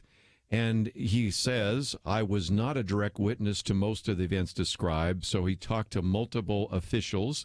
I was told by White House officials. I learned from multiple officials. But then, just a few days ago, we got the transcript, or what many people call the memo, because it's not exactly word-for-word transcript. And that is very different than what is there. And it's a little different than what Adam Schiff said the other day, in which he was kind of doing a paraphrase, he says, where he says apparently the president said, we've been very good to your country. No other country has done as much as we have. But you know what? I don't see much reciprocity here. I hear what you want. I have a favor I want from you, though, and I'm going to say this only 7 times, so you better listen good. I want you to make up dirt on my political opponent, understand lots of this. That's not exactly what the transcript says, right? Is that fair? Oh, it's grotesquely unfair what he did, and reading that and leaving that implication that was what was in the phone call. There have been a lot of criticism about both the transcript or the memo about the Zelensky phone call that Trump had, and also about the whistleblower's complaint. I mean, just both of them just seem like they're concocted from secondhand, or as he used to say in court, hearsay, objection, hearsay. I mean, there just was, and which led, I think, to the decision by the Inspector General's office to question whether it should even be given to the Congress, this original whistleblower's complaint too. But yeah, I'm sorry, back to Schiff. There's also all interconnected, but back to Schiff. I think it's another one of those things. It helps people in the country see how determined the left is to remove this guy. They'll go on national television and make up the content of a conversation, claim they are presenting to the American public the conversation between Trump and Zelensky, which is going to lead to this impeachment effort, and they're just making stuff up. I mean, it's egregious. And I mean, President Trump, I saw he tweeted out just saying that Schiff should have to resign for doing, which he won't do, but he's being tough, which people love about him. Well, the goalposts keep shifting. So we have this Mueller investigation going on. The Democrats said, you've got to release that report immediately because that's going to prove what we've been saying all along. They released the report, didn't prove what they said all along. So now you've got this issue coming up. You've got to release the transcript because that's going to prove what we're saying. Release the transcript, doesn't prove what they're saying. But then you have to release the whistleblower's document. Release it, doesn't claim that. And it's just the goalposts just keep moving. They keep looking. There's this quest that somewhere, somehow, somebody's going to be able to find something that's impeachable. It's just we got to go ahead and move forward with the process so that we can at some point find that thing. Buddy, I love something you said earlier about if you really want to get to the bottom of it, you need to have people in Congress saying, okay, Mr. Whistleblower, we need you to tell us who is this person, who is it that told you these things, and get those people in front of Congress, or otherwise Congress should say, I mean, they're controlled by the Democrats, so they won't ignore it, but they should not be willing to pursue anything based on hearsay if they can't get to the actual person and find out what it was that person heard. They're trying to get the whistleblower in front of them when what they need is the people who the whistleblower said that he or she heard the information from. Good point. Well, we have some phone calls, so we'll take some of those after the break. And let me just mention that we're also talking about sometimes you don't have to trust everything that you see in the media. And one of the things that Gary Bauer will be talking with us in about a half an hour is media malpractice. But also want to talk about some positives that nobody seems to be reporting, but we have mentioned. The very significant speeches by this president in front of the United Nations. And before it's all through, I do want to talk about the fact that it was Climate Week at the UN, and Dr. Merrill Matthews has some comments about that. We'll be back right after this. When you gift a point of view, does it make a difference? Jeremy Dies would tell you that it does. He grew up listening to Point of View in the back seat of his mom's car, and it helped to shape his thinking. I had parents that were able to sit across from me at the dinner table after we listened to Marlon Maddox and Kerby Anderson years ago and think through what the scriptures say about these issues of current significance in our lives. That's only possible because Point of View has come along and ministered into my life and made me who I am today. And here I am today defending religious liberty, partly because Marlon Maddox and Penn Dexter and Kerby Anderson were the ones that were pushing me towards all that. They taught me how to think through these issues. They didn't tell me what to think. They taught me how to think. Each gift you give will change lives. Not every Point of View listener will become a Jeremy, but if they listen for very long, they will be changed. And that will change how they impact and affect the lives of the people around them. So make that decision to change a life today. Join the Truth Team and boldly stand for truth in a world of lies, distortion, and information manipulation. Go to pointofview.net or call 1-800-347-5151. That's 1-800-347-5151. Point of View will continue after this.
You are listening to Point of View. The opinions expressed on Point of View do not necessarily reflect the views of the management or staff of this station. And now, here again is Kerby Anderson. If you'd like to join our conversation, 1-800-351-1212. Debbie Georgatos, Dr. Merrill Matthews with us. Let's head out to the state of Texas, KCTA. Susan, thank you for joining us today here on Point of View. Yes, good afternoon. I had a comment, and then I had a question about it. I heard a recording of an attorney, Jay Sekulow, who was talking to a congressman who was investigating this transcript of the telephone conversation. Mm-hmm. And he was saying how he was defending the people because the president did that with tax money. And Jay kind of summarized it real well. He said, well, everything the president does, and we all do here, is with the people's tax money. But he said, what does that have to do with the law and the rules and procedure for impeachment? In other words, even if the conversation indicated something, what does that have to do with the procedure and the laws that you're supposed to be following for impeachment? And if that's true, why can't the Justice Department, or at least the Judiciary Committee in the House, know what the laws and the policies and rules are?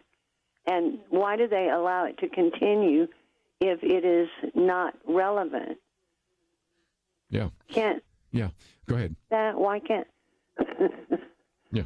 I think we got the point, and that is, it gets back to, couldn't the Supreme Court or the Justice Department or whatever jump in? And first of all, we have a separation of powers, and it does seem to me, if I read my Constitution, that Congress is the one that determines whether it's a high crime or misdemeanor. Mm-hmm. Congress determines the rules by impeachment, and in the past, that's been where there has been a hearing in the Justice Committee, and that would be Gerald Nadler, who is the representative there, who's the chairman of the Judiciary Committee, and then there would be a floor vote, and every member of Congress would have to determine whether he or she believed that whatever those offenses were reached that level of a high crime and misdemeanor.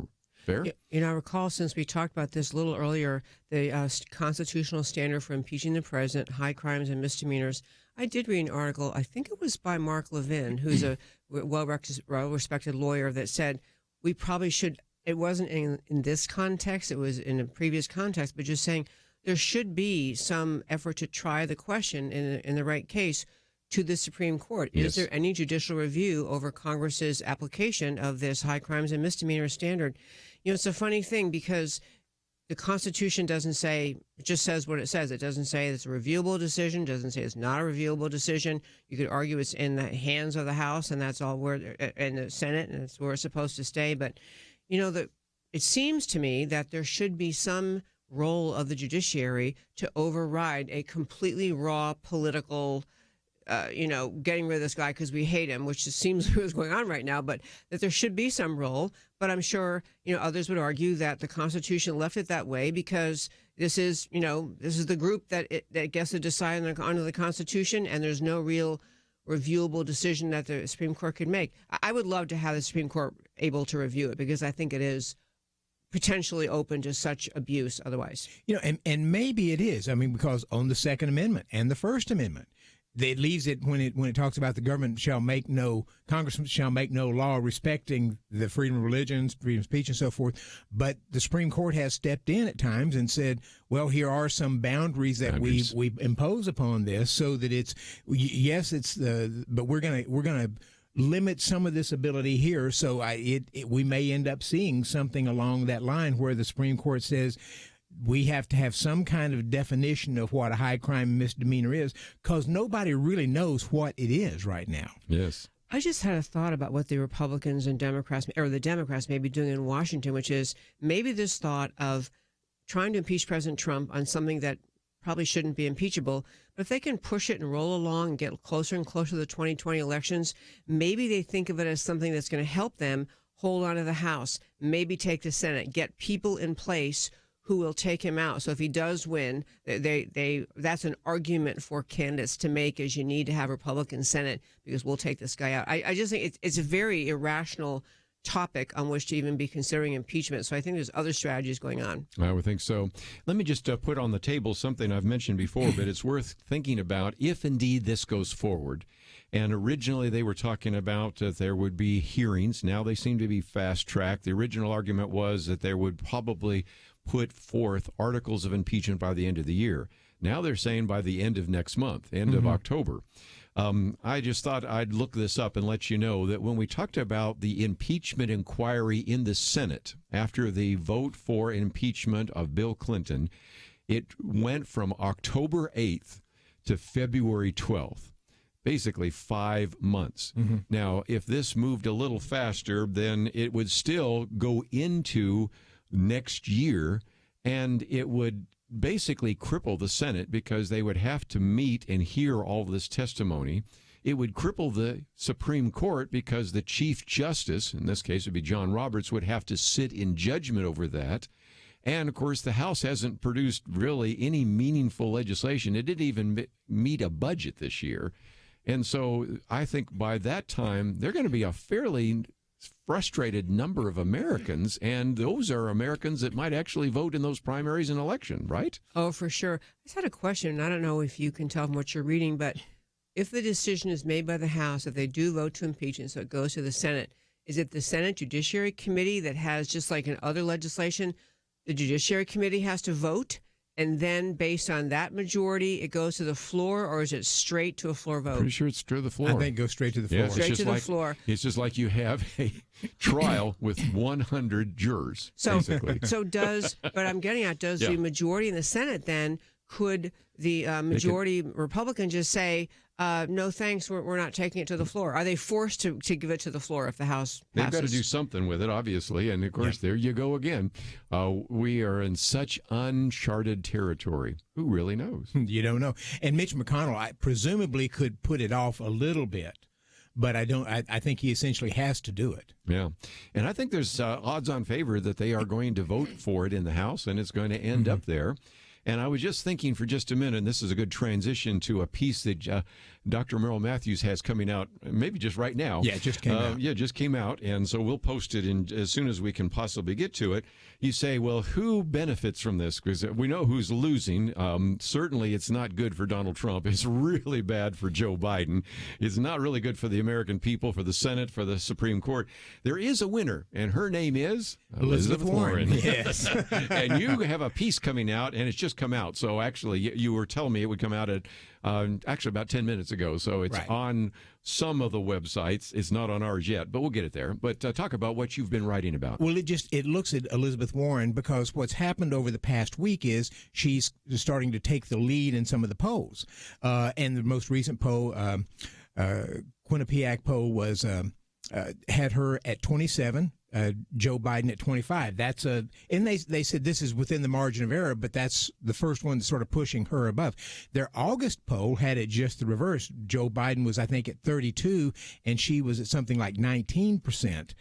So she's increased significantly. Joe Biden has fallen a good bit. Bernie Sanders in that poll was roughly the same. But I point out that most of what her increase apparently was at the expense of Joe Biden. And I mentioned a few points in there why she might be taking the lead. There was also, I think, a release of this poll this week of a poll that had her leading in Iowa by a couple of points and in New Hampshire. So that's a major shift since Joe Biden has been leading for some time. If this goes forward and Joe Biden's name and his family gets dragged through the dirt on this, you may see even more people beginning to pull away from her and from him, and more people going over to Elizabeth Warren. Let me just mention, if you go to thehill.com, this article by Dr. Merrill Matthews, been up all of 12 minutes now, why Warren is taking the lead. And it's an article that we will get up later, but if you'd like to read it, it just got posted, and we were knowing that it was coming out there. And you just give some of the reasons why Elizabeth Warren is leading, and why I think some of us around the table think that she may actually be the individual that runs against Donald Trump in the general election. I wonder what both of you think about how much her past deception related to her Indian ancestry or lack thereof will impact her. I mean, is it something where it's kind of water under the bridge and most Democrat voters, they may not like it very well, they won't care? Or, I mean, I know President Trump is going to have some nickname for her that is going to be, high cheekbones or something, Yeah, he already calls her Pocahontas, and pretty soon he'll call her Focahamas because everybody's been using that one. Who knows how many ones there are going to be? But I wonder, on a serious note, how much that bothers Democrat voters or not. Apparently not. And I mentioned that in there, but she still checks off the box of being a woman, and I think Democrats would like to be able to put somebody in the White House who has historically sort of been, you make the case that they've been excluded because of minority, because LGBT, because of female, or something of that nature. And again, we'll come back and get some more of that. We have one of those mandatory breaks coming up here. Want to hear a little bit more from Dr. Merrill Matthews on Elizabeth Warren, also Medicare. That's another issue that we've posted on the website. So we've got a lot more to cover. And then, of course, Gary Bauer will be with us at the top of the hour. So we've got lots to cover. We'll do it right after this.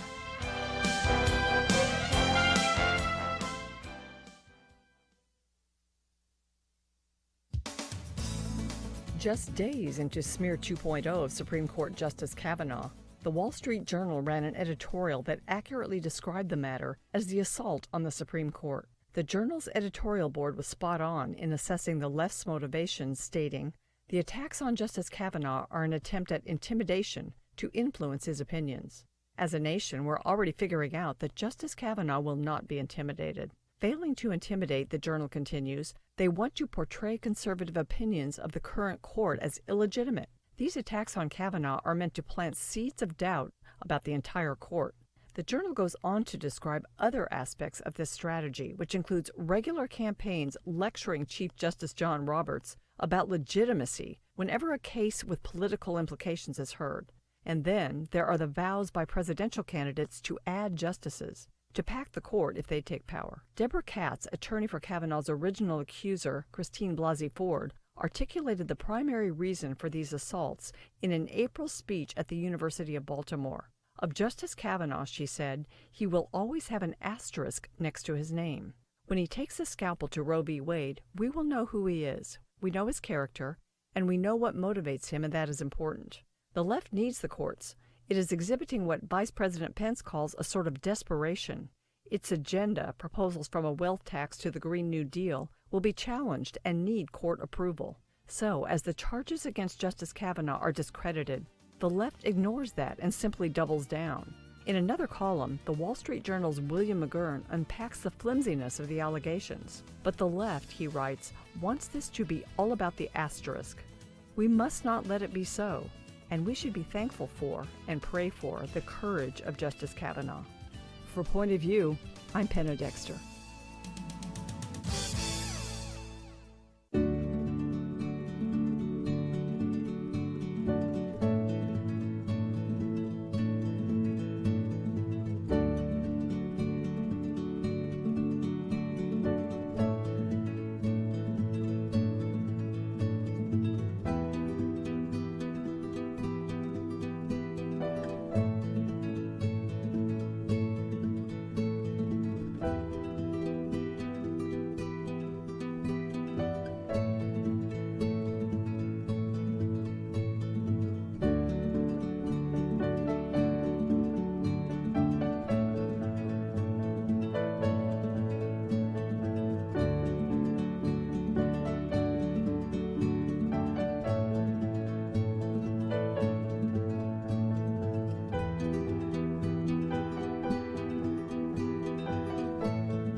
Now, back to Point of View, your listener-supported source for truth. Back once again, if you'd like to join our conversation, 1-800-351-1212.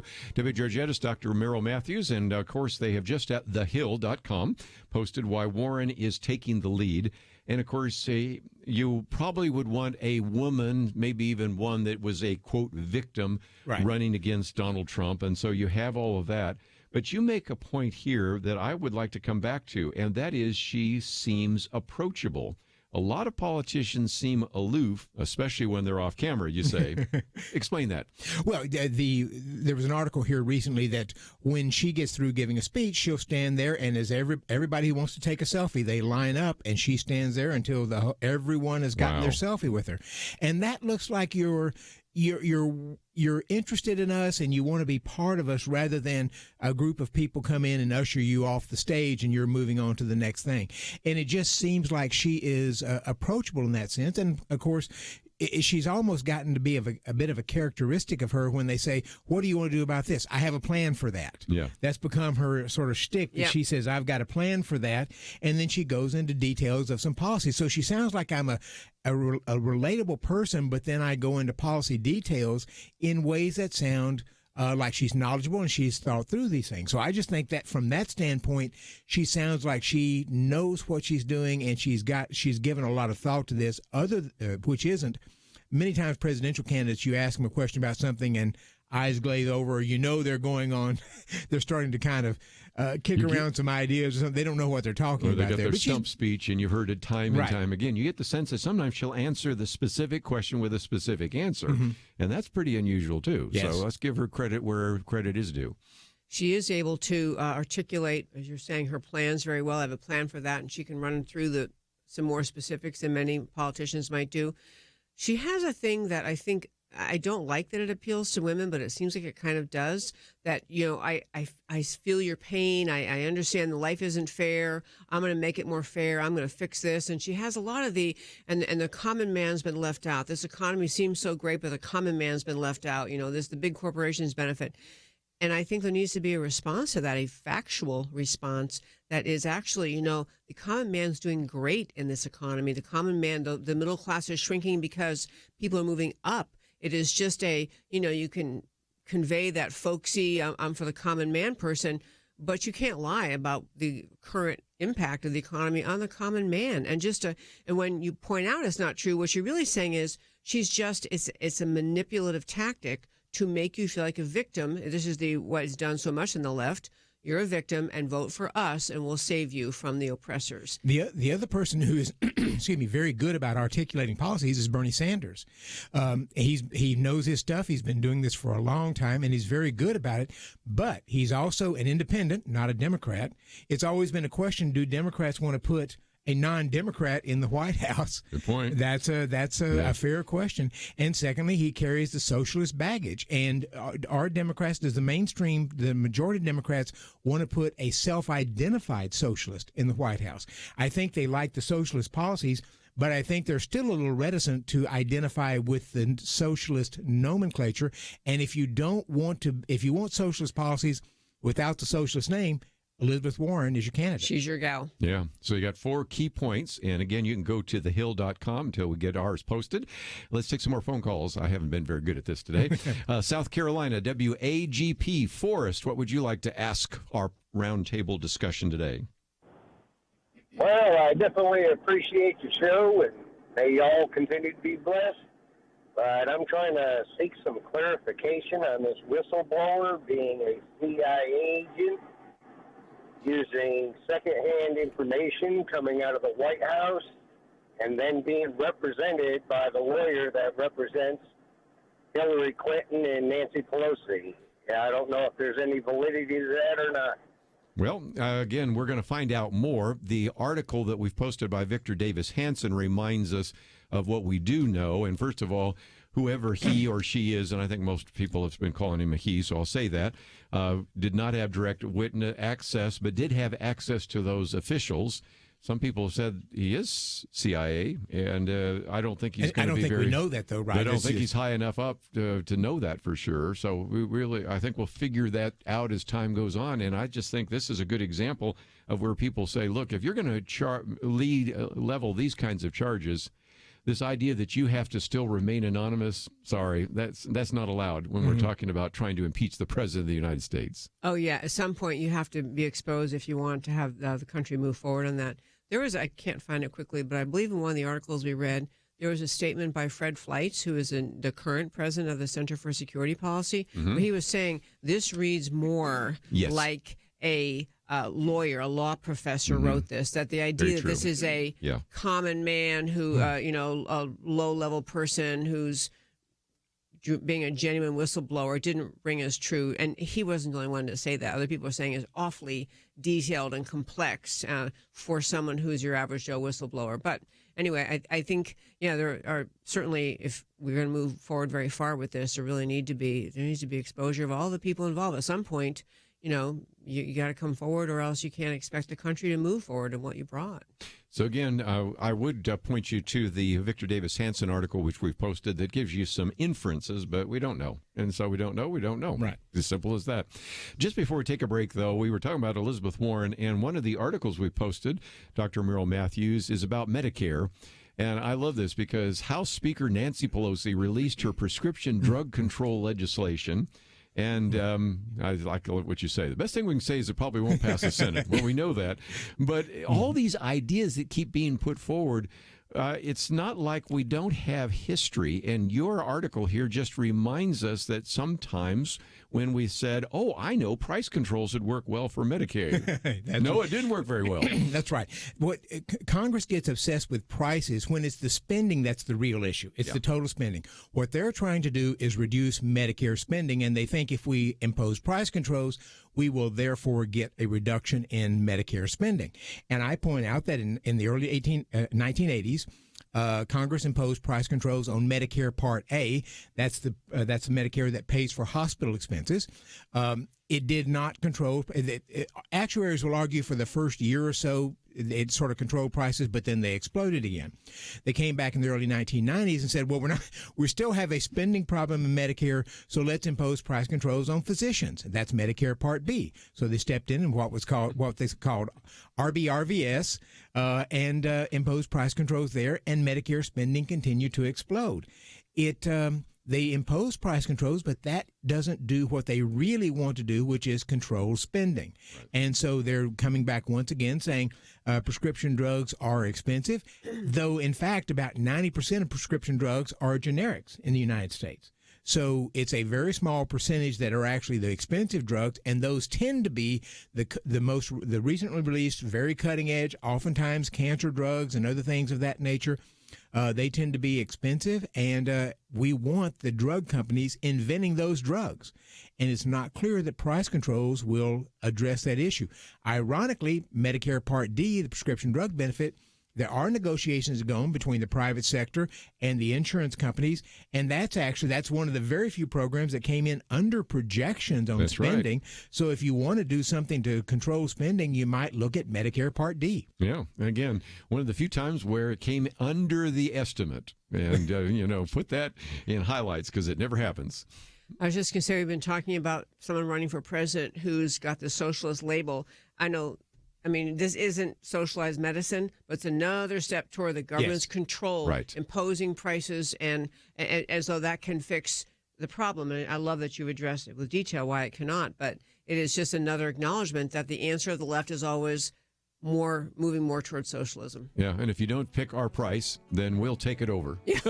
Yeah, that'll teach you. And that's what Medicare for All sounds like. But anyway, let's take a break. Gary Bauer will be with us, and we'll still continue our conversation with Debbie Georgatos and Dr. Merrill Matthews, but we've posted that article as well for you to read. We'll be right back.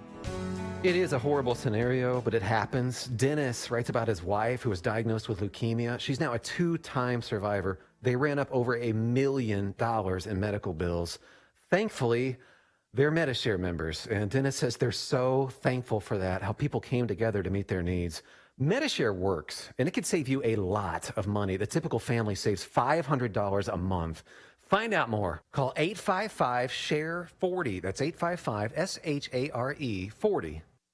Every day we face new challenges. At the time of Jonah, the Bible says in Nineveh, they couldn't tell their right hand from their left. But in America today, a bunch of people can't tell men from women. In fact, some say men can be women. Christians are called to proclaim God's truth in every area of life. But who has time to study every crazy new thing the world can think of? I'm glad you asked. Get the information you need every day with Kerby's Viewpoints commentary. Sign up to receive them via email at pointofview.net/viewpoints or find them on the Point of View radio app. Viewpoints commentaries, making sense of the world around us. pointofview.net/viewpoints. Point of View will continue after this.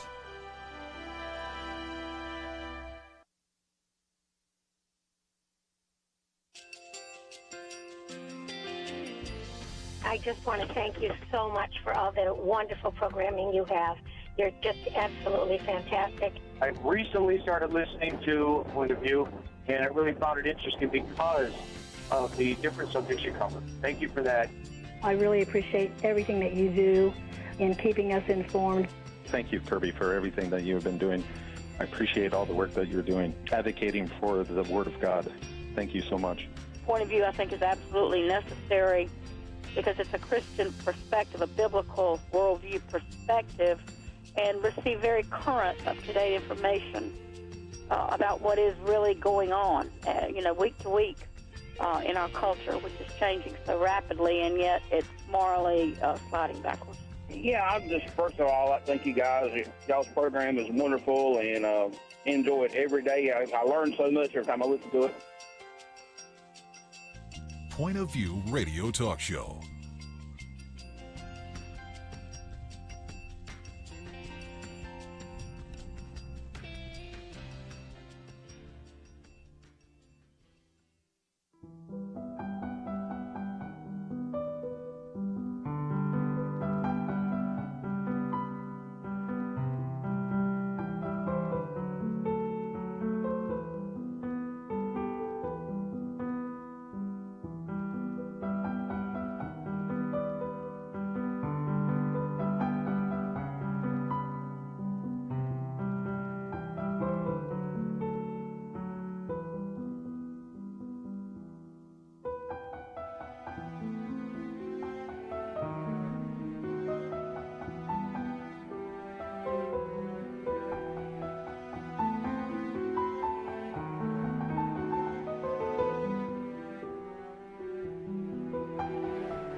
Hi, this is Kerby Anderson. You know, each day we take on the tough issues and provide a biblical perspective to them. The topics we cover are wide-ranging: apologetics, theology, prophecy, creation and evolution, intelligent design, marriage, family, child-rearing, the millennial generation, trends in society, politics, economics, business, religious liberty, the Constitution, public policy, foreign policy, military policy, tensions in the Middle East, abortion, homosexuality, pornography, sexual ethics, media, technology, history, and America's godly heritage.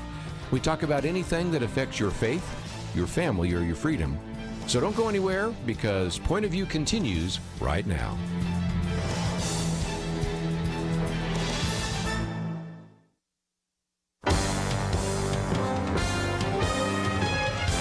Across America, live. This is Point of View.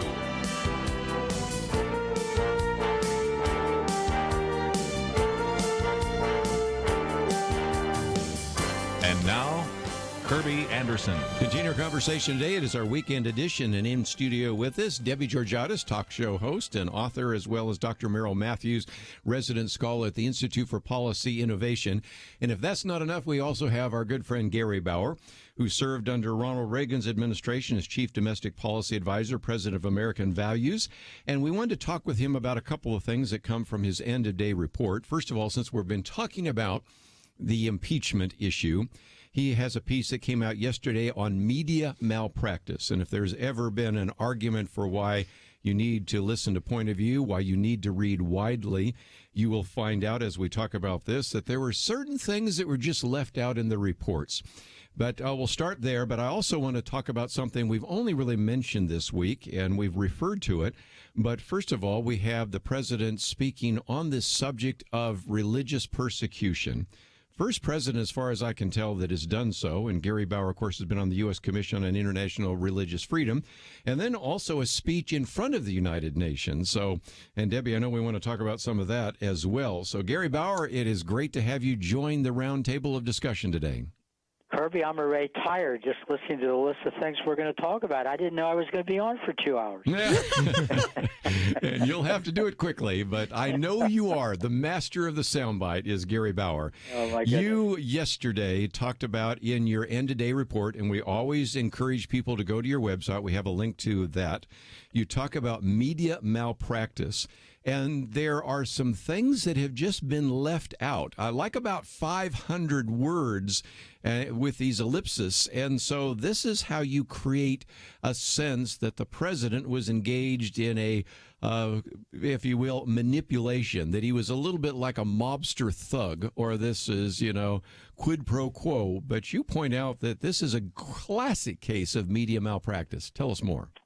Well, one of the problems here, Kerby, is that some of these things are hard to explain. And I think the opponents of the president know that, which is the reason they get away with it. But many of the reports that came out about the transcript, the modified transcript that was released by the White House, and that was unprecedented, that they were willing to release the transcript, but they had to because of all the pressure, all the innuendo, and so forth. But what a lot of media outlets did, NBC did it, I think CNN, National Public Radio, I even seen it was done a couple of times on Fox on that first day that the transcript came out. What happened was they quoted from it, and they quoted the president saying, speaking to the president of Ukraine, I would like you to do us a favor, though. And then there was ... which you, as most of your listeners will know, is what you do when you're leaving out a few words and then you're getting to the real point of why you're quoting. Well, the ... in this case represented, as you mentioned, Kerby, I think it was 560 words. This is not a minor matter. And, of course, in this case, when you do ... and leave out 560 words, you're now engaged in deception, because when the president says, I would like you to do us a favor, he's talking about what follows that phrase. And what followed that phrase was asking the president of the Ukraine to cooperate with us in the investigation that was being done, not into Joe Biden, but into what happened in the 2016 election, where America was told that there had been Russian collusion. And we now know that there were some people, some individuals in the Ukraine that were involved in that effort to make it look like the president had conspired with Russia. So all that is left out. The fact that the president is asking Ukraine's help in getting to the bottom of what happened in 2016. And after the ... they then pick up the transcript at the point where the two presidents of the United States and of Ukraine are talking about another controversy, which is the fact that Joe Biden's son got paid $50,000, $60,000, $70,000 a month, depending on whose account you look at, to be on the board of an important energy company in Ukraine when he had no expertise on energy and no expertise on Ukraine, but his father happened to be vice president of the United States. And so all these press reports made it look like the president was saying to Ukraine, I know you guys need some help, some military help, but I need you to do us a favor. And the favor was to get involved in the 2020 election, when in fact the favor was to help us get to the bottom of what happened in 2016. Pretty good. That was, hi, Gary. I'm Debbie Georgatos. Hi. I'm glad you spell that out for people, because so many people will read, and myself included sometimes, you're busy, you read headlines, you read a quick summary, and have what you just laid out clarify, make a big distinction between what the media said and what people believe. You just hope everyone who read the headlines also hears what you're saying or reads your piece, because it just seems like it's such a, it's deceptive, but it's such a malpractice on the American people, who are left with an extremely false impression about their president. And it plays to this effort to move toward impeachment, because they make him sound far worse than he was. Well, you're exactly right. Look, I've for better or worse, have had to deal with the media here in Washington for many, many decades. And during the Reagan years, I was certainly used to dealing with liberal reporters. But, by and large, they were clearly liberals. You could tell that from their questions or their facial expressions when I answered their questions. But generally speaking, the articles were reasonably accurate, or the interview on television would be basically legitimate. You weren't edited in any way or whatever. What we're dealing with now is something completely different. These are all in partisans. They actually believe it is their duty to bring down a president that has the kind of values the president has. And essentially, he has the values of the 63 million people that voted for him on the life issue, religious liberty, on America's role in the world, and many other things. So it's sad that we do respect the freedom of the press in this country. But right now, some of these individuals are not acting like a free and fair press, and other media outlets don't bother to keep their colleagues accountable by exposing them when they engage in this kind of distortion.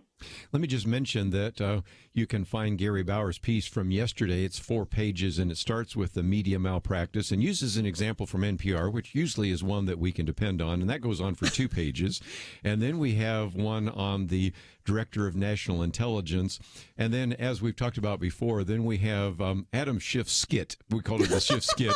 That's a great name. The parody transcript, which we've already talked about as well. So you can find that. And of course, we have a link to that on our website, pointofview.net. And we can sit here and talk about what's wrong with the press all day. But I'm going to, when we come back, spend some time talking with Gary Bauer about what I think was really significant, a president addressing this issue of religious persecution, and then the president speaking to the United Nations. So we're going to talk about some of these positive elements right after this.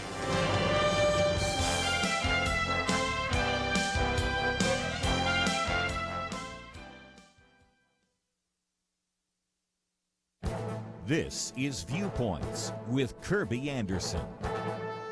Well, Both the New York Times and presidential candidates seem to be singing off the same song sheet as they propose an alternative history for the United States.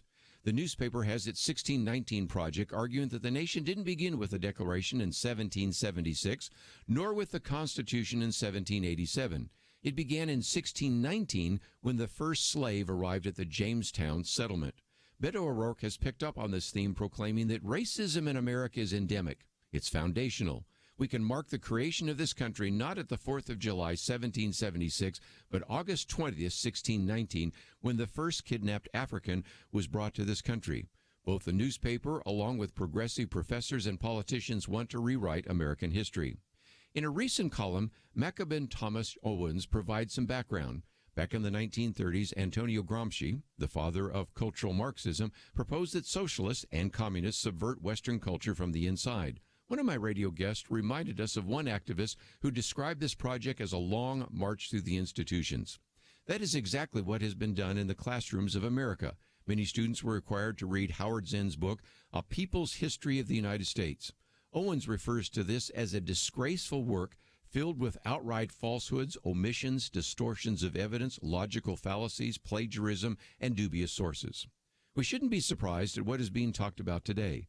The philosophy of the classroom in the last generation has become the philosophy of the media and the government in this generation. Now more than ever, we need to challenge this revisionist history being promoted in our culture. I'm Kerby Anderson, and that's my point of view. For more information about issues covered on Viewpoints, visit pointofview.net. Pointofview.net.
You're listening to Point of View, your listener-supported source for truth. Gary Bauer with us for a few more minutes. And, of course, we have in studio with us today Debbie Georgatos and Dr. Merrill Matthews. But one of the things I say so often is why Gary Bauer's end-of-day report is must-reading is your Monday report. Let's talk about that one first. Talks about how the president gathered together you and some of the commissioners from the U.S. Commission on International Religious Freedom, and then he gave this very significant speech.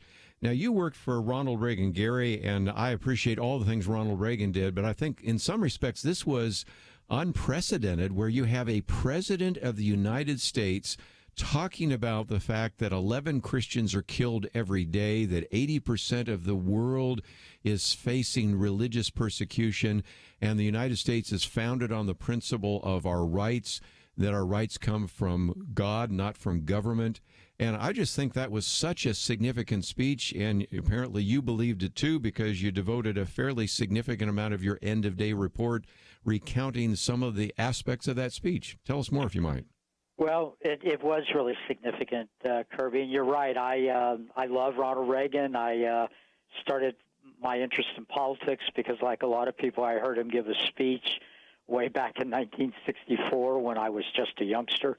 And that inspired me. He was just a movie actor then, and I believe he did a great deal. But even Ronald Reagan did not go to the lengths that President Trump has gone to elevate the issue of religious liberty. The most important thing he's done, of course, is put a bunch of judges on our courts that are committed to religious liberty. There still needs to be more. We'll see, what happens over the next few years. But this event at the United Nations was extraordinary. The president called this meeting at the United Nations. He invited many religious leaders there and groups that work on this issue from a variety of religions. There were people like Reverend Franklin Graham there, and there were top people and leaders from all sorts of other faiths from around the world. There were 4 of the commissioners. I was honored to be there. All the commissioners were invited from the U.S. Commission on International Religious Freedom, and 4 of us were able to make it. But it was not just the president. He made the main remarks, but it was the president, the vice president, the secretary of the Treasury, the secretary of Commerce, former Senator Brownback, who's now the at-large ambassador for religious liberty, the Secretary of State, Mike Pompeo. All of these people gathered in a room for several hours to focus on one subject, the inherent right that every human being has to seek God and worship God as you see fit. And the president spoke about that at length. He initiated a couple of new programs, including one that we've been working at the Commission on International Religious Freedom, a program to work with countries around the world to teach them and to work with them to protect places of worship. So whether you're going to a church or a cathedral or a synagogue or a mosque, that governments around the world are taking steps to make sure you can do that in peace without fearing that you'll be blown up or killed or your place of worship destroyed or burned or whatever the haters do. The second initiative, and the details are still to be announced on that, is a call the president made to the American business community to safeguard religious freedom of their employees. You know, all sorts of groups have protection in the workplace today. That's great. Good that we're doing that. But men and women of faith in the workplace have sort of been shunted off to the side in those protections that have been offered. And the president said he's going to be announcing the details of a major initiative on that. You could feel the electricity in the room, and as you pointed out, Kerby, he talked about this incredible statistic that at this point the great majority of the people in the world are living in areas where religious liberty is being denied or is being restricted, and then specifically what's happening to Christians. Christians are experiencing more persecution now than in any time since the time of Christ. And again, the elites here in America, around the world, will occasionally deal with religious liberty issues, but it seems Christians are almost always the last to get any attention. You know, one of the other things I wanted to talk about, Debbie Georgatos, you and I were talking about the fact that the president also gave his 3rd address to the United Nations a strong defense of America, of national sovereignty. When the Chinese delegation sitting there called out the Chinese communist regime, Iran is sitting there, he's talking about their anti-Semitism. Gary Bauer talks about that as well, don't you, Gary? I did because I don't think there's any president, Republican or Democrat, that has been in office up until this moment that would have so clearly and so boldly handled all of the subjects that the president handled in a speech to all of the nations in the world that gathered at the United Nations the next day after this meeting that took place on religious liberty. And as you pointed out, he took on the open borders crowd. He talked about the importance of individual nations and their sovereignty, their right and obligation to protect their citizens. At one point, he said the world, the future does not belong to globalists; it belongs to patriots. I almost jumped up applauding back home here in Washington when he said to the UN bureaucrats, there is no universal human right to abort your child. Mm-hmm. The UN's been promoting that a great deal, and he called them out on it. And as you said, he directly confronted China with the Chinese delegation looking on, none too happy He reminded the world that it's still a Chinese communist country, not a free country. He warned them that they need to be very careful on how they deal with Hong Kong. And he reminded everybody that China signed agreements when Hong Kong was handed over from Great Britain to China, that China promised it would guarantee their sovereignty, their right to vote for their own elected officials, et cetera. And, of course, we see all those things under attack. So it was one thing after another. You know, sometimes a president will speak at a place like the United Nations. He'll spend 2 pages kind of softening everybody up, making them feel good, and then he'll maybe include a sentence or two that's a zinger. This president had one zinger after another. He said hello, and then he just started dealing with all these issues, and then he said goodbye. It was an extraordinary speech, and one that I believe will and certainly should go down in history as being a significant moment at the United Nations.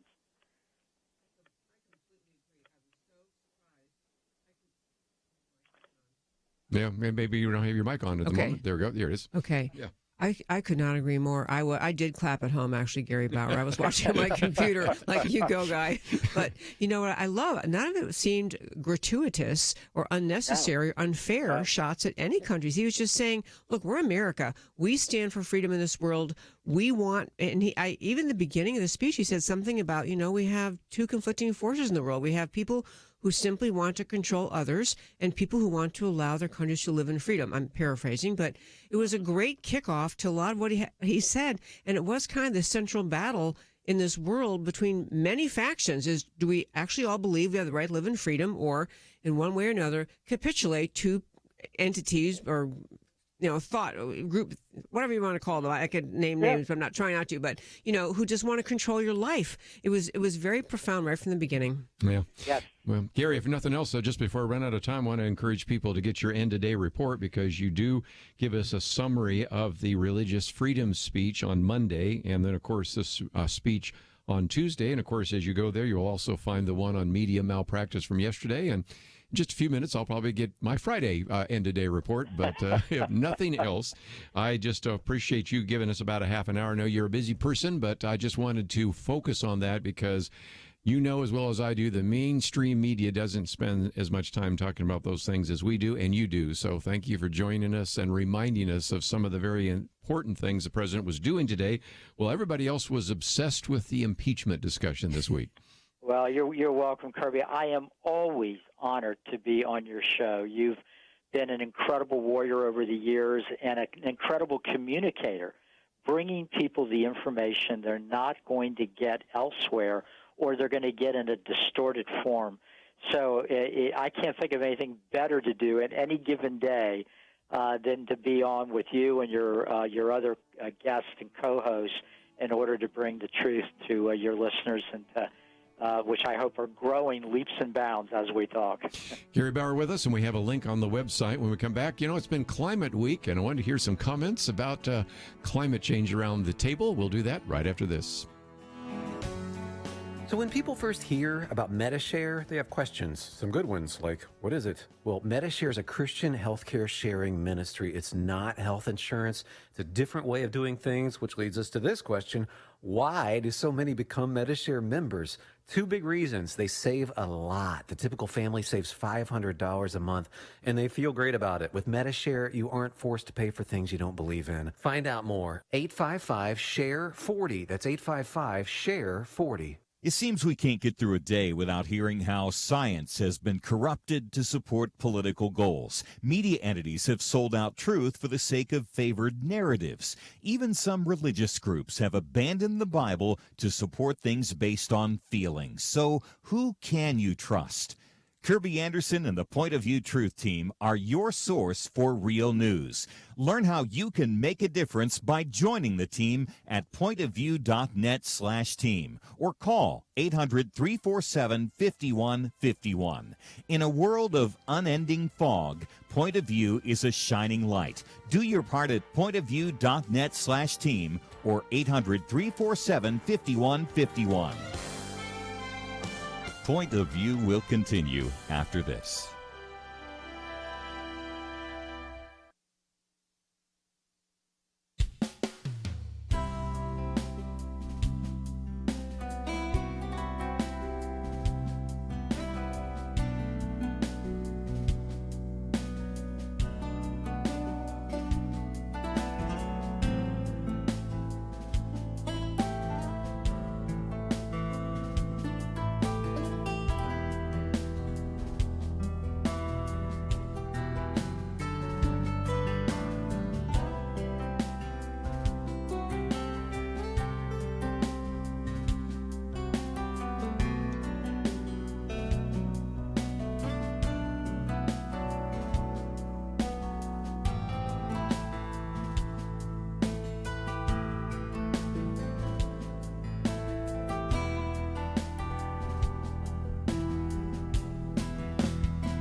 You are listening to Point of View. The opinions expressed on Point of View do not necessarily reflect the views of the management or staff of this station. And now, here again is Kerby Anderson. Final half hour. I just thought we would spend just a little bit of time talking about climate science and the whole issue of climate change, especially since you had one of the largest, and some people now say maybe the largest, if you look worldwide, student-led, youth-led rally ever. And then, of course, this week has been the whole climate week at the United Nations, and there'll be other various pronouncements from the IPCC and from the United Nations and all the rest. And certainly I know that certainly Debbie Georgatos has some comments, and Dr. Merrill Matthews has not only been the expert for us in many years on the area of healthcare, but also in energy. And if nothing else, maybe you're more of an expert on energy than Hunter Biden. Maybe you should go get a job over there in Ukraine. If I don't that know. company has an opening on its board and they're paying that, I got some time. I thought we'd have some fun with that. Okay, one of the articles we posted, Scaremongering Isn't Science. Also, of course, there was one that came out, The Tragedy of Greta Thunberg. Now, again, these young people, and she's 16 years of age. Alexandria Ocasio-Cortez, she's in her late 20s. These are individuals that have been given a lot of visibility that are just terrified about the future. They're terrified. And the amazing thing is, and we just need to say, we were talking about it before we came on, climate models are not climate science. Yes. So the Earth has been on a gradual warming trend since the end of the last ice age. Nobody disagrees with that. That's why we're not in an ice age. Yes. And that sometimes that trend goes up a little, sometimes it goes down. So there was a Roman warm period, there was a medieval warm period, there was the mini ice age. So that has been, but it's been on a gradual warming trend. The question is whether or not humans are exacerbating that by putting carbon in the air. We might be exacerbating it some, but it's been on that trend for some time. But what happens is they accuse you of denying climate science if you're denying the predictions of a climate model. Well said. And that's where the issue, that's where the rub is. If a group of climate scientists get in and create I'll call it econometric model, a model which sort of takes in these things, and they're trying to predict the future, they haven't been very good at that. In fact, I'm not sure that any of them were able to picked up on what we call the warming hiatus from about 1998 to about 2015 or so. Temperatures flattened out and were basically flat for about 17, 18 years, and then they started kicking up just a little bit. I don't think any of them caught that, and as a result, the climate models all way over predicted the warming trend that we actually saw. And so you can ask questions about science, or the temperatures warming, or we're seeing some warming in Alaska and so forth. That may be the case, but that doesn't mean the models are right in their predictions, and that's where the issue is. And the point I want to put on the table is what's called climate alarmism, and there's a very good PragerU video coming from somebody that I very much respect, Bjorn Lomborg, who wrote The Skeptical Environmentalist, which is a Cambridge University Press book and other things, in which he said, look, a lot of this is the alarmism that is terrifying young people, and the latest Rasmussen poll found that nearly 30% of voters now claim that they believe it's at least likely that the Earth will become uninhabitable and humanity will be wiped out over the next 10 to 15 years. And half of the voters under the age of 35 are likely to believe we're at the edge of extinction. Now, that's one of the things that Bjorn Lomborg, who, by the way, does believe that we have climate change taking place, that we've had some gradual warming. By the way, I agree with that too, because the climate has been warming for some time because we're coming off that little ice age. But he points out that what you get are these extreme statements being made. For example, that they point to the fact that Arctic ice is melting quicker than expected. But he said the models, back to your point, predicted that Antarctic ice would be decreasing, but it's actually increasing. Sea levels are rising and have been for some time, but the rate is not accelerating. And you hear a lot about drought. You know, we're broadcasting today from Texas. They're talking about drought. But it actually, if you look at the numbers, and he shows those in these charts, actually there's a decrease in the percentage of the globe affected by drought. How about hurricanes? Everybody's got that in their mind right now because of Hurricane Dorian. Well, it turns out that if you adjust for population and wealth, those even in the United States have decreased. And I pointed out something from Roy Spencer, who's a climatologist, who says, yes, if you look at the number of hurricanes and the intensity of the hurricanes, those have gone down slightly, but the damage has gone up significantly. Right. Well, that's because when a hurricane hits Miami, there's a lot of destruction. And when a hurricane, by the way, hits the Bahamas, it just levels everything and it kills a lot of people. When you go to Florida, you'll see huge buildings right there on the edge of the water. Yeah. And that's because that's where people want to live to get the good view of the ocean.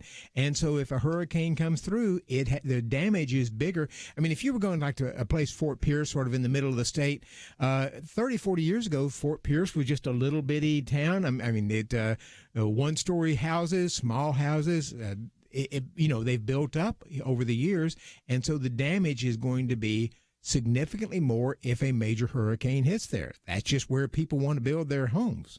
What about the solutions? One of the things Bjorn Lomborg did was put together what's called the Copenhagen Consensus. Now he's got the Copenhagen Consensus Center, and he brought in all sorts of economists. Let's go back to that economic model. Right. And he said, okay, let's look at all the various issues that our country and our world are addressing, and then let's try to figure out which ones give us the biggest bang for the buck, the return on investment. And, of course, things like digging wells in Africa to provide clean water and mosquito nets, and those are all at the top of the list. The one that was at the very bottom was addressing global warming or climate change, because you could actually completely destroy the world's economies, and the impact would be a fraction of a degree Celsius in terms of the world population, temperature, I should say. You're not going to affect it much. They're talking about trying to get us to carbon neutrality within Alexandria Ocasio-Cortez in the next 10 to 12 years. More optimistic, unrealistic approaches, say by 2050. But I just saw from the U.S. Energy Information Administration, a government agency, saying that energy usage is predicted to increase by 50% by 2050. And I think most of your people who are looking at this are sort of thinking static increase, maybe a little increase. You're going up to by 50% on energy usage, and you think we're going to get windmills and solar power and so forth to be able to. We can't get that. That's about 7 or 8% of the total energy used in the U.S. right now. Yes. We're not going to be able to get it. There was we've talked on the show, and everyone's heard about this Green New Deal proposal. And right when I came out, I had a climate scientist come on my show and just kind of run through what it was saying. Among the many things you were mentioning, Buddy, you were mentioning the windmills and solar panels. And he was basically saying to gather as much energy as you need to replace fossil fuels, you would have to cover every conceivable open space in America with either a windmill or a solar panels. There isn't enough physical space to make up, because those are both inefficient.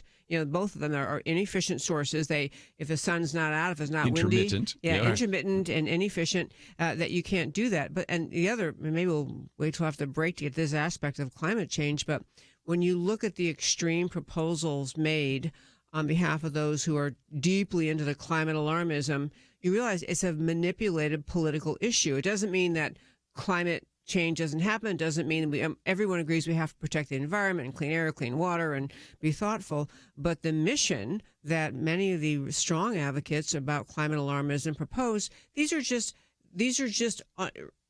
unrealistic, unreasonable. We're not going to go there. And as one example, there have been two different people who are part of the UN, whatever the group is called, the UN climate people. IPCC.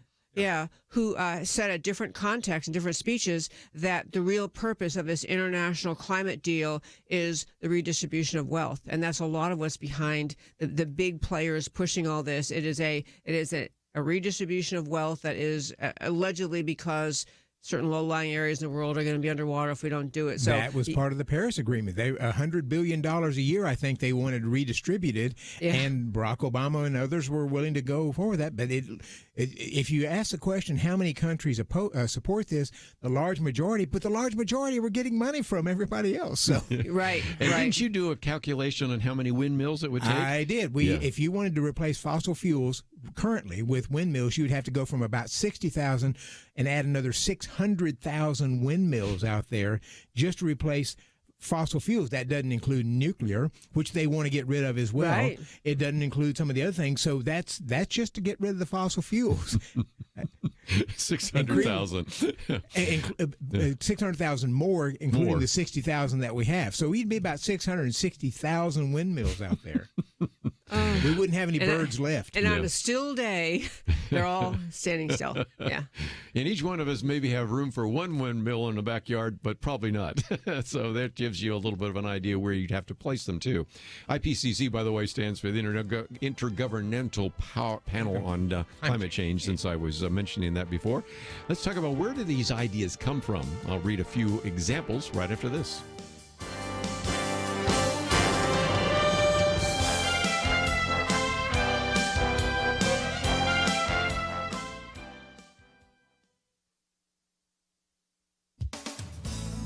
Just days into Smear 2.0 of Supreme Court Justice Kavanaugh, the Wall Street Journal ran an editorial that accurately described the matter as the assault on the Supreme Court. The Journal's editorial board was spot on in assessing the left's motivations, stating, "The attacks on Justice Kavanaugh are an attempt at intimidation to influence his opinions.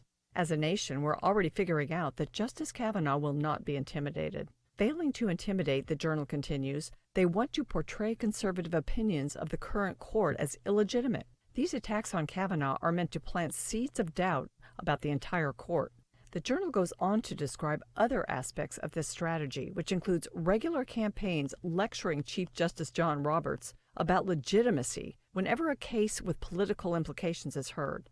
And then there are the vows by presidential candidates to add justices, to pack the court if they take power. Deborah Katz, attorney for Kavanaugh's original accuser, Christine Blasey Ford, articulated the primary reason for these assaults in an April speech at the University of Baltimore. Of Justice Kavanaugh, she said, "He will always have an asterisk next to his name. When he takes a scalpel to Roe v. Wade, we will know who he is. We know his character, and we know what motivates him, and that is important. The left needs the courts. It is exhibiting what Vice President Pence calls a sort of desperation. Its agenda, proposals from a wealth tax to the Green New Deal, will be challenged and need court approval. So, as the charges against Justice Kavanaugh are discredited, the left ignores that and simply doubles down." In another column, the Wall Street Journal's William McGurn unpacks the flimsiness of the allegations. But the left, he writes, wants this to be all about the asterisk. We must not let it be so, and we should be thankful for and pray for the courage of Justice Kavanaugh. For Point of View, I'm Penna Dexter.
Now, back to Point of View, your listener-supported source for truth. You know, earlier this week we had Dennis Prager talking to us. He actually sat in that chair there, and he was later, after he was on the program with us, wrote a piece about, well, if you can't scare the adults, we'll scare the kids. If you can't convince the adults who are skeptical because they've heard of all these failed predictions, you get the kids. And for a number of weeks, I've been wondering, where do these ideas come from? Because you probably have heard Alexandria Ocasio-Cortez, on more than one occasion, I've heard her say, I wake up sometimes at night scared that these melting glaciers are going to release a pathogen that will kill us off. It's like an Andromeda strain. And so as I was reading Bill McKibben's book, this is in the 3rd chapter, he's really trying to show you how bad it can be. He's not even saying that that's going to happen tomorrow. But interestingly enough, here is a verbatim quote from the book. In the Arctic Circle in Siberia, a heat wave thawed a reindeer carcass that had been trapped in the permafrost. The exposed body released anthrax into nearby water and soil, infecting 2,000 reindeer nearby and in turn infected humans. Then he goes on to say that permafrost is a very good preserver of microbes and viruses because it's cold, there's no oxygen, and it's dark. So scientists have managed to revive an 8-million-year-old bacterium that was found beneath a glacier, and researchers believe there are fragments of the Spanish flu virus, smallpox, and the bubonic plague buried in Siberia and Alaska. That's where that came from. Now, is he saying that's going to happen? No, he's just saying this is how bad it could get. Well, that starts sounding like something out of the book of Revelation, right? And John Stonestreet a while back even said it's like sinners in the hands of an angry God, or in this case, sinners in the hands of an angry planet. So that, for the first time, the light bulb went on. So that's where she's getting this, about this possibility that glaciers might melt and that will release some kind of virus that'll kill off humanity. I had never heard that till this very moment. I had not heard it. I had no idea that anyone even thought that. And is this gentleman that you're reading from? Bill McKibben, he's a real well-known environmentalist. As a matter of fact, some of his books have been New York Times bestsellers. Let me take one more. Greta, okay? She was concerned that we're all going to die and we're going to run out of oxygen. Well, where does that come from? Well, that's in here as well. Study in the Journal of Mathematical Biology pointed out that the world's oceans, if they keep warming, he says by 2100. Now, Greta said that's by 2030. Yeah. Okay, so that's 10 years from now. But okay, 10 to 12 years from now. But anyway, he says by 2100, the oceans might be hot enough to stop oxygen production by phytoplankton by disrupting the process of photosynthesis. And given that 2/3 of the Earth's oxygen comes from phytoplankton, this would result in mass mortality of animals and humans. So that's where that idea from Greta comes from. Do you see what is happening? These people are using this to get your attention. They're using hyperbole. They don't necessarily believe it's going to happen tomorrow or even in the next 10 years. But students or individuals read this. It shows up on social media. They hear it in the classroom. They hear it in the media. And they're convinced we're all going to die in 10 to 12 years. Operative word in that entire quote you just read, might. Yeah. Is it might? Could. Yeah. Might. Yeah. And so we're supposed to have drastic policy made in response to this, and drastic redistribution of wealth and dropping off of convenience. And the Green New Deal says in 10 years nobody has a car and we don't need to be flying. Well, the good news is we have penicillin now, so we we can address that if it happens. Yeah, and we also know it started a bubonic plague and all the rest of that. And the second thing is we've actually had warmer times, and this is I wrote a piece about some Chinese scholars who published a study just a couple of months ago where they were looking at China, the northwest of China, and they were talking about we've actually had some warmer times back then and some colder, and they're predicting actually another mini ice age coming. But we've had warmer times, and those it didn't happen. But one of the things they mentioned there is that one of the reasons why the glaciers are now melting is because when you had the mini ice age, they increased to a significantly higher point than they had been for some time. The ice had done, the glaciers had, and now they're beginning to retreat back from where they had been before the mini ice age that came around 1500 or so, or 1550. So these things happen in waves, and then they go away, and we all manage to get by with it. Well, in this chapter, it says that because the glaciers would be melting, then that would change the structure of the crust, so we might get more earthquakes. and then more of that water in the ocean might change the seismic activity. It might cause a glacier to actually break off and then send tidal waves. So if you read through enough of this, it really looks like the book of Revelation, where you are killing off massive amounts of individual. The sea is turning red. The earthquakes are taking place. There's cosmic activity, all of this happening simultaneously. But if you don't have any kind of common sense or sense of balance, this can just scare young people. And that's been happening in the public schools for some time, hasn't it? Well, that is part of the problem. Kids start from the youngest grades now understanding climate change is the biggest threat to our earthly survival, and they hear it in elementary school, and then in colleges. No professors who won't teach this are going to end up being able to teach, and so you just have kids leave college and they think this is gospel truth, like the way we learn the multiplication tables. They're learning climate change is going to kill us all. One little quick piece I was going to say about it is it's just so odd to think that even though they say this is so horrific, the solutions they propose, no one is agreeing that the solutions they propose really could change anything, really would have any significant impact. So it's like they work them up into a tizzy, and there's nowhere to go with it. They have a sense of outrage and demand. You have to fix this, but nothing these creators of these theories propose could fix it. And Kerby, you and I are old enough to remember when the Club for Growth came out. There we go. And we Growth. did that. We talked about that back in the early 70s. And we've been around a while, and we've seen these predictions just simply fall flat. And so it does make you somewhat immune to some of these other even more radical suggestions that things are going to happen. And again, some of this is probably going to happen no matter what we do, and that is because these cycles go back and forth. Mm-hmm. Of course, you and I were pointing out just the other day, there's at least some scientists are suggesting global cooling might be on the horizon, right. Interestingly enough. Yes. In the midst of all this. And of course, we were originally told that we were going to have global cooling because all the particulate in the upper atmosphere. Right. And that didn't happen. So then it's global warming. But now there are even NASA scientists saying that, the cycle, that is the orbit of the Earth around the sun, is not perfectly circular. Milankovitch effect. Yeah. That's and so the some name people for will it. say, we might end up actually having a Coolidge time in the future. So we just simply don't know. And scientists are concerned We that have we're to going to have adapt. a polarity reversal in the Earth. That's another one. Which the magnetic poles sort of shift. And it got me wondering, because this does apparently happen occasionally, if that has an effect on creating some extra warming during the time. And then when it comes back, maybe it changes. So there's a number of unknowns out here that are not being taken into consideration in the climate models. Yes. What is the consequence of the shifting of the poles? My understanding from some of the scientists, this is not much, but But we can worry about it. It happens, but you have to reverse your compass because the North Pole would be the South Pole. Yeah. It's just one of those things. If nothing else, again, some really great articles that are on the website. And if people go to ipi.org, what do they find? They find a lot of information available, free for people to consume and share.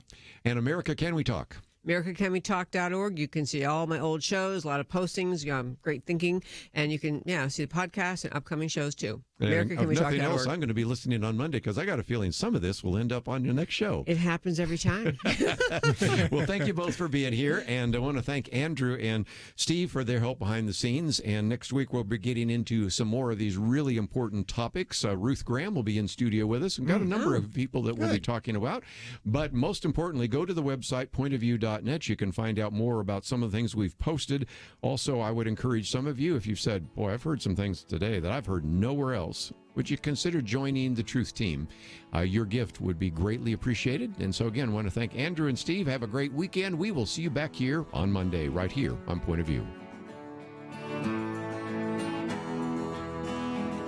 It is a horrible scenario, but it happens. Dennis writes about his wife who was diagnosed with leukemia. She's now a 2-time survivor. They ran up over $1 million in medical bills. Thankfully, they're Medishare members, and Dennis says they're so thankful for that, how people came together to meet their needs. Medishare works, and it could save you a lot of money. The typical family saves $500 a month. Find out more. Call 855-SHARE-40. That's 855-SHARE-40. Every day we face new challenges. At the time of Jonah, the Bible says in Nineveh, they couldn't tell their right hand from their left. But in America today, a bunch of people can't tell men from women. In fact, some say men can be women. Christians are called to proclaim God's truth in every area of life.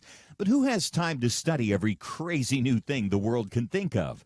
I'm glad you asked. Get the information you need every day with Kerby's Viewpoints commentary. Sign up to receive them via email at pointofview.net/viewpoints or find them on the Point of View radio app. Viewpoints commentaries, making sense of the world around us. pointofview.net/viewpoints. Point of View is produced by Point of View Ministries.